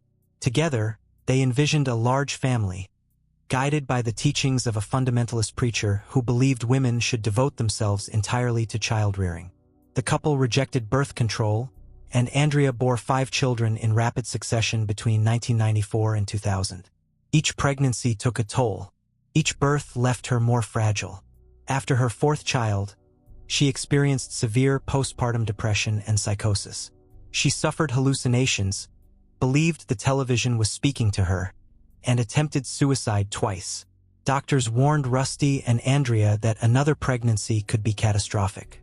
But in 2000, she became pregnant again. By the time her 5th child, Mary, was born, Andrea was slipping into darkness. She stopped eating, became withdrawn, and confessed to terrifying thoughts. That Satan was inside her, that her children were destined for hell, that she had failed as a mother. She was hospitalized multiple times, placed on heavy medication, and briefly improved. But treatment was inconsistent, and her condition deteriorated again. On June 20, 2001, Rusty left for work, believing his wife stable enough to manage the children. Within an hour, Andrea acted on her delusions. Methodically, she drowned her children in the bathtub, beginning with the youngest, Mary, and ending with the eldest, Noah, who at 7 years old tried to run when he realized what was happening. When it was over, Andrea called police and calmly confessed. She explained that she believed killing her children was the only way to save them from eternal damnation. The nation was stunned. News outlets covered the story relentlessly, often with outrage, sometimes with disbelief. Many saw Andrea as a monster. Others, especially mental health professionals, saw her as a profoundly ill woman who had been failed by the system meant to protect her. Her trial in 2002 became a flashpoint. The prosecution argued she was fully aware of her actions, that she knew killing was wrong, and thus she was guilty of murder. The defense argued she was psychotic, driven by delusions so powerful she could not distinguish right from wrong. The jury sided with the prosecution. Andrea Yates was convicted of capital murder and sentenced to life in prison. But the story did not end there. Public debate raged. Mental health advocates pointed out the overwhelming evidence of psychosis. Her hallucinations, her religious delusions, her medical history. The legal system's narrow definition of insanity, requiring proof that she could not know her actions were wrong, seemed woefully inadequate. In 2006, her case was retried after a key prosecution witness was discredited. This time, the jury found her not guilty by reason of insanity. Andrea was committed to a high-security psychiatric hospital, where she remains to this day. The case of Andrea Yates forced America to confront uncomfortable questions. How do we balance justice with compassion when mental illness drives someone to commit the unthinkable? Where does responsibility end and disease begin? And how can a system claim to protect families when repeated warnings go unheeded? For psychiatrists, her story is a textbook example of postpartum psychosis, a rare but devastating condition that can overwhelm even the most devoted mothers. For theologians, it raised questions about the dangerous power of rigid religious interpretations on vulnerable minds. For society, it was a stark reminder that untreated mental illness can destroy not just one life, but entire families. And for the families who lost 5 children that summer morning, it was simply unbearable grief. The image of Andrea Yates, pale, hollow-eyed, in a courtroom where prosecutors demanded vengeance, remains etched in public memory. But behind that image was a woman consumed by voices, delusions, and despair. Not a monster in the conventional sense, but a tragedy in human form. Her story lingers because it defies easy categorization. She was both perpetrator and patient, both criminal and casualty. And in that paradox lies the enduring discomfort of the case. Andrea Yates reminds us that evil is not always a matter of malice. Sometimes, it is the result of a mind in torment, untreated, unsupported, and lost in darkness. In the landscape of American true crime, some killers defy neat categorization. They don't fit the mold of the sadistic planner, the compulsive stalker, or the domestic murderer driven by rage. Instead, they kill because the moment arises, because they feel like it, because life to them and death have no inherent value. Tommy Lynn Sells was one of those killers.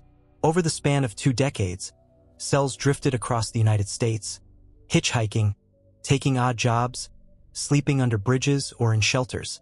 Wherever he went, death seemed to follow. He later claimed to have killed as many as 70 people, though only a fraction of those murders could be confirmed. His victims were men and women, adults and children, strangers and acquaintances.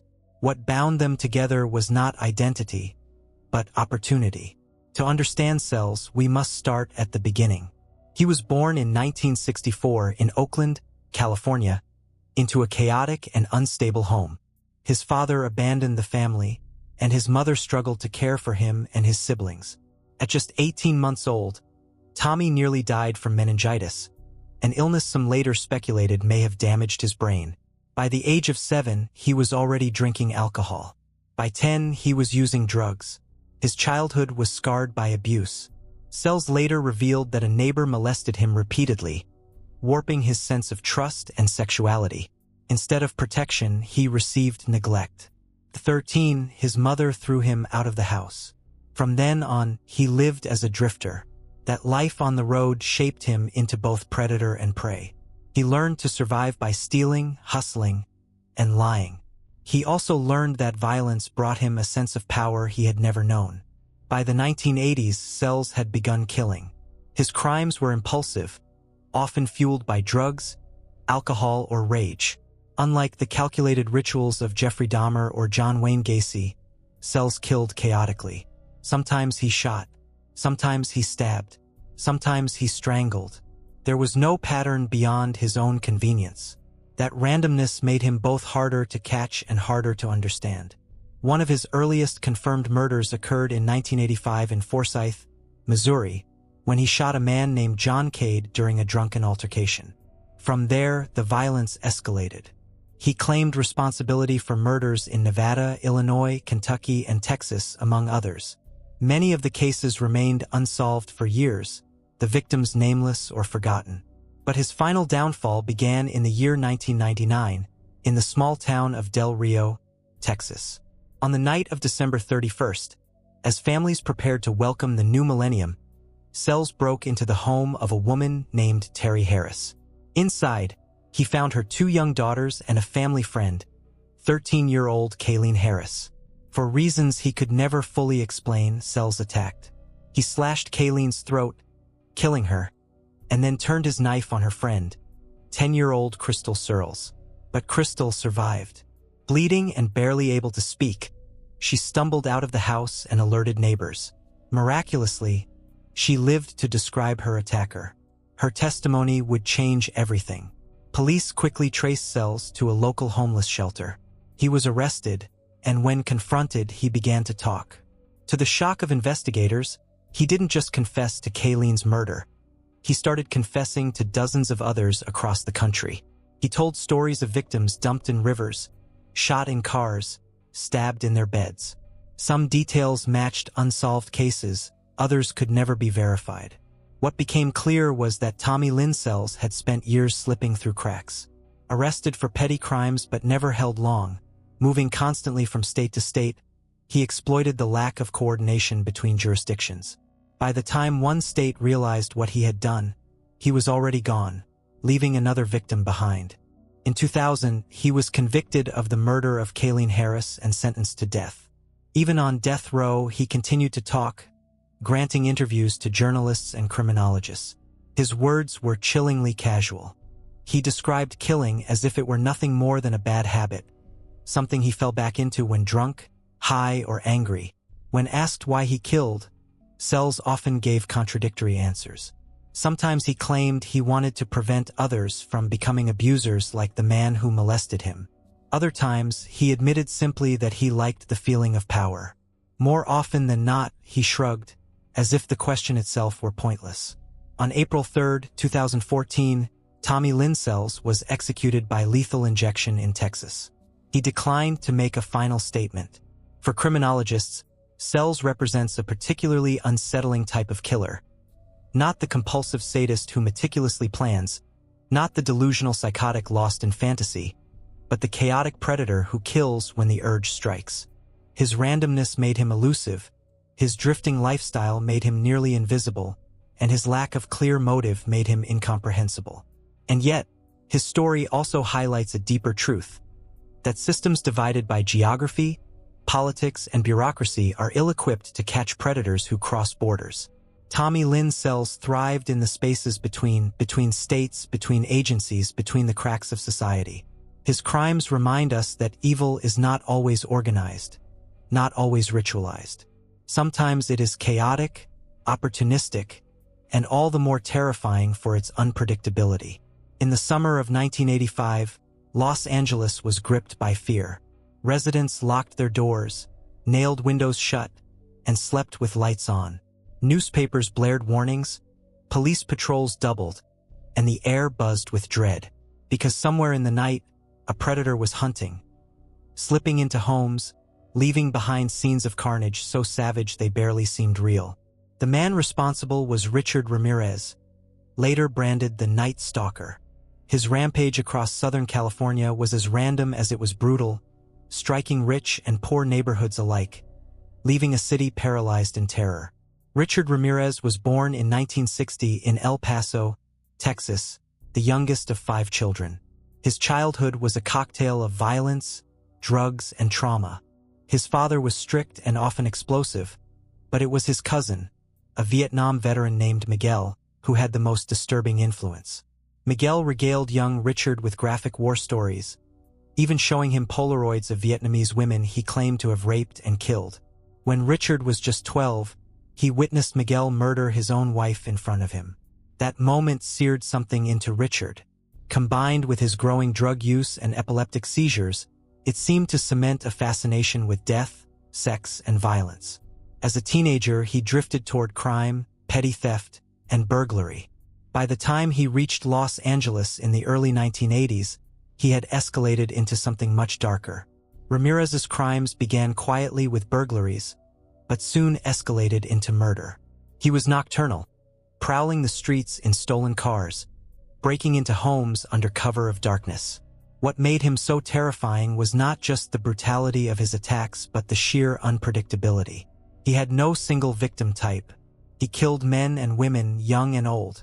He raped, tortured, and murdered without pattern. One night, he would strangle an elderly woman. The next, he would shoot a husband and assault his wife. He left pentagrams scrawled on walls, forced victims to swear loyalty to Satan, and mocked police with his brazenness. Newspapers dubbed him the Night Stalker, and soon, the entire state was holding its breath each nightfall. The randomness of Ramirez's violence stoked panic. Residents in Los Angeles and beyond began installing deadbolts, buying guns, and refusing to leave windows open even in the sweltering summer heat. By August of 1985, the pressure on law enforcement was immense. Investigators finally caught a break when a fingerprint from a stolen car connected Ramirez to his record in El Paso. His mugshot was released to the public. Suddenly, the Night Stalker had a face, and his downfall came not from police, but from ordinary citizens. On August 31, 1985, Ramirez was spotted in East Los Angeles. Recognized from the news, he tried to carjack a woman and fled on foot. But neighbors, realizing who he was, chased him down. In an extraordinary turn of events, a group of citizens beat Ramirez in the street and held him until police arrived. The community itself had captured the man who had terrorized it. His trial in 1989 was one of the most sensational in American history. Ramirez arrived in court with long hair, dark sunglasses, and a devilish smirk. He flashed a pentagram drawn on his hand, shouting, "Hail Satan!" His demeanor turned the courtroom into a grotesque performance. The evidence was overwhelming. Fingerprints, ballistics, eyewitness testimony, and Ramirez's own confessions. He was convicted of 13 murders, 11 sexual assaults, and 14 burglaries, though authorities believed his true tally may have been higher. The sentencing was swift, death, to which Ramirez responded with chilling nonchalance. Big deal. Death always comes with the territory. I'll see you in Disneyland. He spent the rest of his life on death row at San Quentin, where he became a strange cultural icon, attracting fan mail and even marrying a woman while incarcerated. His health deteriorated, and in 2013, he died of cancer, never having faced execution. Richard Ramirez's reign of terror remains one of the most frightening chapters in American true crime. His randomness made him uncatchable for months. His cruelty made him unforgettable. And his theatrics, the satanic symbols, the courtroom antics, the mocking words, elevated him into a dark legend. For criminologists, Ramirez represents the terrifying blend of sadism and opportunism. He killed not out of necessity, not even consistently out of compulsion, but because he could, because the night gave him cover, and because fear gave him power. And for Los Angeles, his legacy lingers in the memory of a city that, for a single summer, lived in terror of the dark. On a bleak December morning in 1989, the body of Richard Mallory was discovered in the woods near Daytona Beach, Florida. He had been shot multiple times. At first, police thought it was a robbery gone wrong, the kind of violent crime that occasionally flared on lonely highways. But as more bodies turned up in the months that followed, all shot in similar ways, a disturbing pattern emerged. The killer was not a man, as investigators expected. The killer was a woman. Her name was Aileen Wuornos. Born in 1956 in Rochester, Michigan, Aileen's childhood was one of relentless pain. Her father was a convicted child molester who died in prison. Her mother abandoned her at a young age. She was raised by grandparents who were abusive, her grandfather especially. By the age of 11, Aileen was engaging in sexual activity in exchange for cigarettes and food. At 14, she became pregnant after being raped by a family member. Her baby was given up for adoption, and she was expelled from her home shortly afterward. From then on, Aileen lived on the streets. She survived through hitchhiking, petty theft, and sex work. Her life became a cycle of exploitation and instability, moving from one abusive relationship to the next, drifting from state to state. By the late 1980s, Wuornos was living in Florida, working as a highway prostitute. She was hardened, volatile, and desperate, but she also found companionship in a woman named Tyria Moore, with whom she began a turbulent relationship. Moore provided Aileen with a semblance of love and stability, while Aileen provided the money, often through sex work. It was during this period that Wuornos began killing. Her first known victim, Richard Mallory, was a middle-aged electronics shop owner. Wuornos later claimed that Mallory had violently assaulted her, and that she killed him in self-defense. Whether or not this was true remains debated, but Mallory had a history of sexual violence, lending some credibility to her claim. After Mallory, the killings continued. David Spears, Charles Carskadden, Peter Seams, Troy Burress, Charles Humphreys, Walter Antonio. All were shot with the same weapon. All were men who had encountered Aileen on the road. For law enforcement, the killings posed a puzzle. Serial killers, especially at that time, were overwhelmingly male. The idea that a woman could hunt, rob, and kill multiple strangers contradicted expectations. But forensic evidence and witness testimony began to point toward Aileen. She was eventually arrested in January 1991 after police tracked her to a biker bar. Her trial was a media circus. Blonde, tough, and unapologetic, Wuornos became a spectacle. The prosecution portrayed her as a cold-blooded killer who murdered for money. The defense argued she was a victim of lifelong abuse who lashed out in self-defense against violent men. The truth, as is often the case, was more complicated. Aileen herself added to the confusion, giving contradictory statements. Sometimes she insisted every killing was self-defense. Other times she admitted she killed for money. Her emotional volatility made her an unreliable narrator of her own story. In 1992, she was convicted of multiple murders and sentenced to death. Over the following years, her appeals dragged on, while the media fed on her every outburst. Documentaries, books, and later a Hollywood film turned her into a cultural figure, part monster, part victim, part cautionary tale. On October 9, 2002, Aileen Wuornos was executed by lethal injection in Florida. Her final words were bizarre, almost apocalyptic. "I'll be back, like Independence Day with Jesus, June 6th, like the movie, big mothership and all." Her story did not end with her death. It sparked debates that continue to this day. Was she a predator who exploited men and killed them for gain? Or was she a woman shaped by trauma, surviving as best she could until violence became her only language? For criminologists, Wuornos represents a rare and unsettling case of a female serial killer who operated alone, outside of the domestic sphere where most women's violence occurs. For feminists and social critics, her life is a brutal reminder of how cycles of abuse, poverty, and neglect can create a person with little left to lose.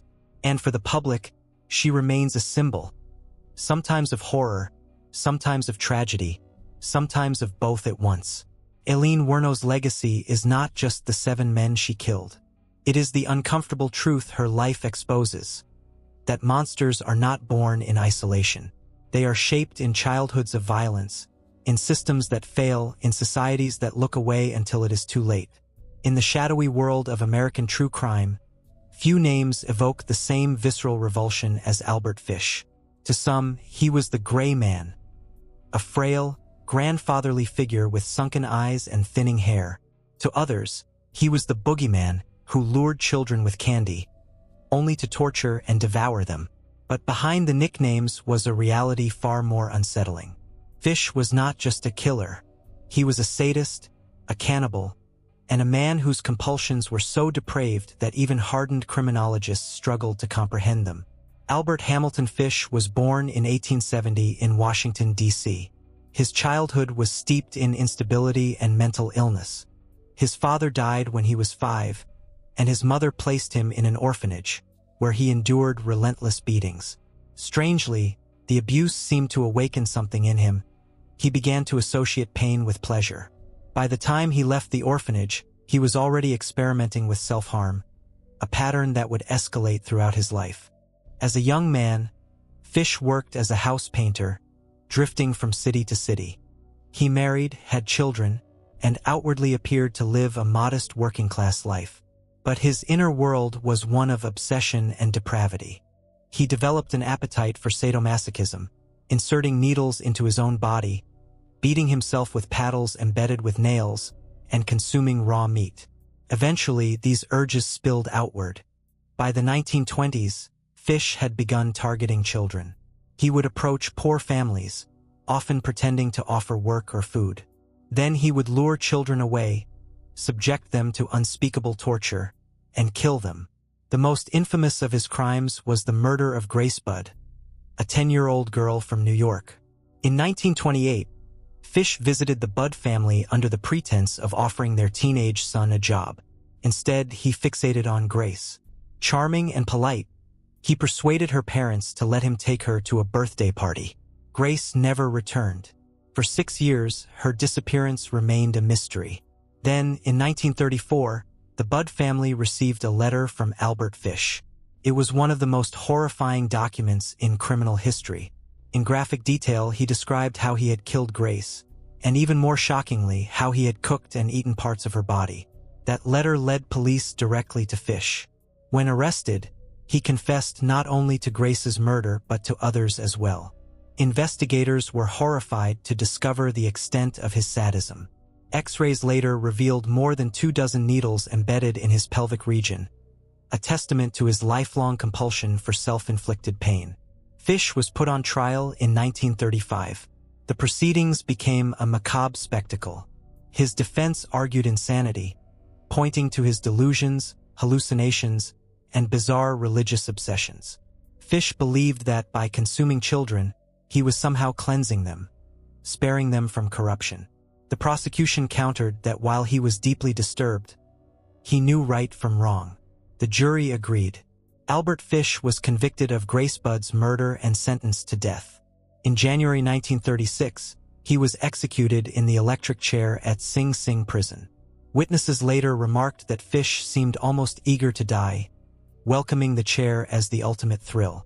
For criminologists and historians, Albert Fish remains one of the most disturbing case studies ever recorded. Unlike many killers who crave power, vengeance, or control, Fish was driven by compulsions that blurred the line between sexual obsession, psychosis, and ritual. His crimes were so extreme that they tested the limits of both psychiatry and morality. Yet his legacy is not just one of horror. It is also a reminder of the vulnerabilities of society's most defenseless, children, and the dangers posed when predators cloak themselves in the appearance of harmlessness. Fish looked like an old man, frail and ordinary, but behind that mask was a monster. The story of Albert Fish still chills because it strips away the comforting illusions we hold about evil. Monsters, we like to believe, look the part. They snarl, they show their fangs. But Fish teaches us that sometimes the most terrifying predator is the one who blends into the crowd. The man who looks like someone's grandfather, who smiles politely, who seems incapable of cruelty. Until it is too late. In the early 1970s, California was haunted by a series of killings that seemed almost too grotesque to comprehend. Young women, college students, hitchhikers were disappearing, their bodies later discovered mutilated. Police were baffled, and the public was terrified. The man behind those murders was Edmund Kemper, a towering figure both physically and psychologically. Standing at 6 feet 9 inches and weighing over 250 pounds, Kemper loomed like a giant. But it wasn't just his size that made him dangerous. It was his cold intelligence, his ability to charm and disarm, and his capacity to reflect on his crimes with unnerving clarity. Edmund Kemper was born in Burbank, California, in 1948. His childhood was a crucible of dysfunction. His parents divorced when he was young, and he was raised primarily by his mother, Caril, a domineering and verbally abusive woman. She belittled him, mocked him, and frequently reminded him that he was unwanted. The resentment this fostered would later become the driving force behind his violence. From an early age, Kemper exhibited disturbing behaviors. He decapitated his sister's dolls, killed family pets, and fantasized about violence. At the age of 14, he ran away to live with his father, but was rejected and sent instead to his grandparents' home. There, in 1964, the 15-year-old Kemper committed his first murders, shooting both his grandmother and grandfather. When questioned about why, Kemper chillingly explained, he killed his grandmother to see what it felt like, and his grandfather so he wouldn't have to find out what he had done. He was sent to a psychiatric facility, where doctors diagnosed him with paranoid schizophrenia. Yet, despite his crime, he was released at 21, deemed rehabilitated. The state even recommended that he never live with his mother again. But fate, or perhaps inevitability, brought him back under her roof. It was there, in the early 1970s, that Kemper began his infamous string of murders. His victims were often young women he picked up while they were hitchhiking, a common practice at the time in California. With his polite manner, deep voice, and seemingly harmless demeanor, he convinced them to get into his car. But once they did, their fate was sealed.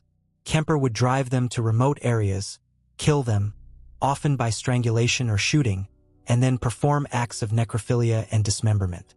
He decapitated some victims, keeping their heads as trophies. To him, these acts were not just about killing. They were about control, about reenacting the humiliation he felt under his mother's dominance. Over the course of less than a year, Kemper killed 6 young women.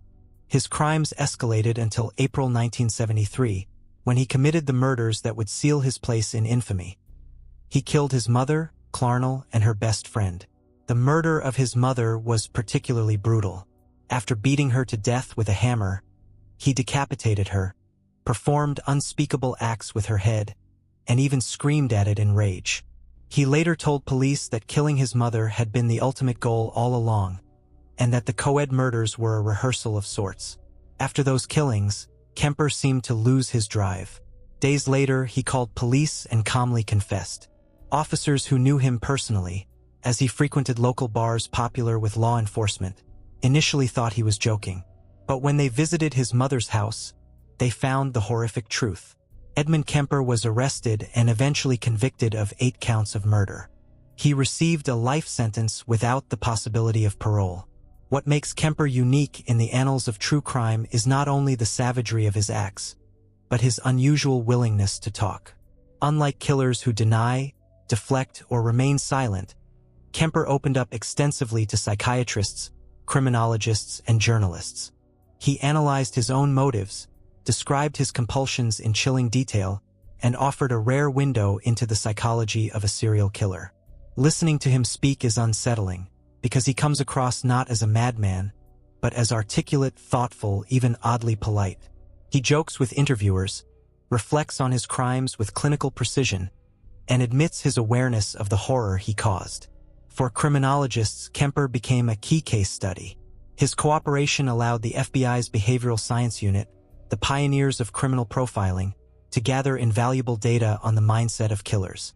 Kemper himself said he wanted to help prevent others like him from existing, though whether that was genuine remorse or another layer of manipulation remains debated. To this day, Edmund Kemper remains incarcerated in California. He is elderly now, but still occasionally speaks with psychologists and documentarians. His presence looms large in popular culture, inspiring characters in films, television, and novels. The legacy of Kemper is not just his body count. It is the unsettling realization that a man so outwardly intelligent and calm could harbor such grotesque fantasies.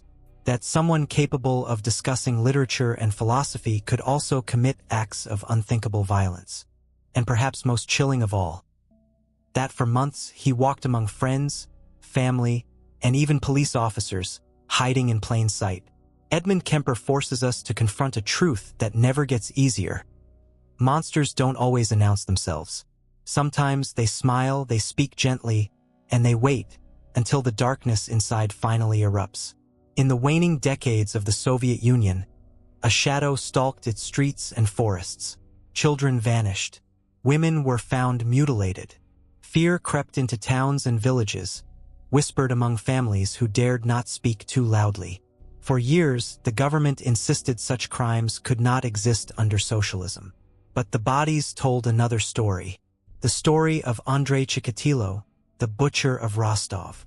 Born in 1936 in a small Ukrainian village, Chikatilo's life began in hunger and deprivation. The Stalinist regime and a devastating famine shaped his early years.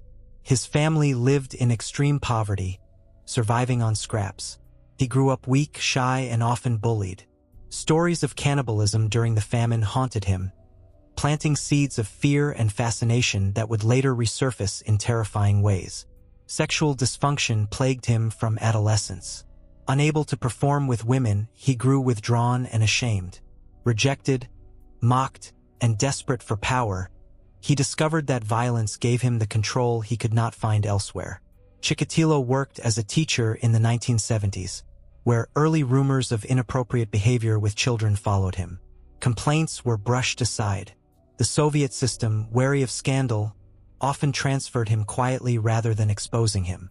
That failure proved catastrophic. By the early 1980s, he had begun his killing spree. His victims were often children, teenagers, or women he encountered at train stations, bus stops, or isolated paths.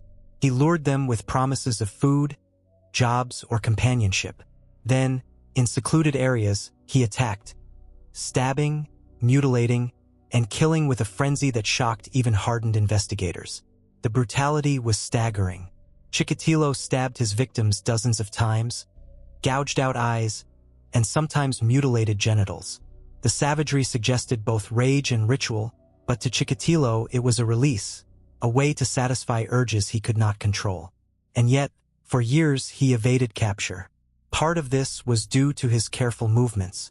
He traveled widely, committing murders across different regions, never staying in one place too long. But another factor was political. Soviet authorities were reluctant to admit that a serial killer could exist in their society. Such crimes were seen as symptoms of Western moral decay, not socialist communities. That denial delayed justice. Investigators were under immense pressure to solve the murders, and in some cases, innocent men were arrested, imprisoned, and even executed for crimes Chikatilo had committed. Meanwhile, the killings continued. Finally, advances in forensic work and relentless police surveillance closed in on him. In 1990, after more than 50 known murders, Chikatilo was arrested. His confessions horrified even veteran detectives. In clinical, detached language, he described luring children, dismembering bodies, and the sexual gratification he derived from the violence. In court, the spectacle was surreal. Caged inside a metal enclosure for his own safety, Chikatilo ranted and rambled, at times denying his crimes, at times relishing in recounting them. His appearance, frail, balding, with oversized glasses, only heightened the grotesque contrast between his ordinary exterior and his monstrous acts. He was convicted of 52 murders, though authorities believe his true toll may have been higher. In 1994, Andrei Chikatilo was executed with a single bullet to the back of the head, the standard Soviet method. For criminologists, Chikatilo's case is a stark reminder of how societal denial and bureaucratic failure can enable horror. Had early complaints been taken seriously, had the Soviet state admitted the possibility of a serial killer sooner, countless lives might have been saved. But beyond the failures of the system lies the terrifying reality of the man himself. Chikatilo killed not for money, not for revenge, not even for ideology, but for urges he could not suppress. His life was a tragic convergence of childhood deprivation, sexual dysfunction, and psychological torment, transformed into violence on a staggering scale. The butcher of Rostov shattered the illusion that certain crimes belonged only to other nations. He proved that monstrosity knows no borders, no political systems, no ideology. It thrives in silence, in shame, in the shadows where denial allows it to grow. And in the forests of Russia, for over a decade, it grew unchecked, until one man's darkness became a nation's nightmare. For nearly 2 centuries, criminologists, psychologists, and storytellers have wrestled with the same haunting question. Why do people kill? Not in war, not in self-defense, but in the cold, intimate violence of murder. Across this series, we've stepped into the shadows of some of history's most infamous killers. From Jack the Ripper to Ted Bundy, from Andrea Yates to Richard Ramirez, from Albert Fish to Andrei Chikatilo, each story has been different, but each has revealed something about the hidden corners of the human condition. And now, at the end of this journey, it's time to reflect. The first lesson is that murderers are not cut from a single mold. Some, like Bundy or Ramirez, killed for control, for pleasure, for the twisted thrill of dominance. Others, like Andrea Yates, were consumed by illness, delusion, and despair. Still others, like Aileen Wuornos, blurred the line between predator and victim, embodying the cycle of trauma turning into violence. What binds them is not motive, but consequence. Shattered lives, grieving families, and the uneasy reminder that evil or illness can erupt in ordinary places. The second lesson is that monsters rarely look like monsters. Albert Fish looked like a frail old man. Kemper was intelligent, polite, even helpful to the police. Chikatilo was a quiet factory worker.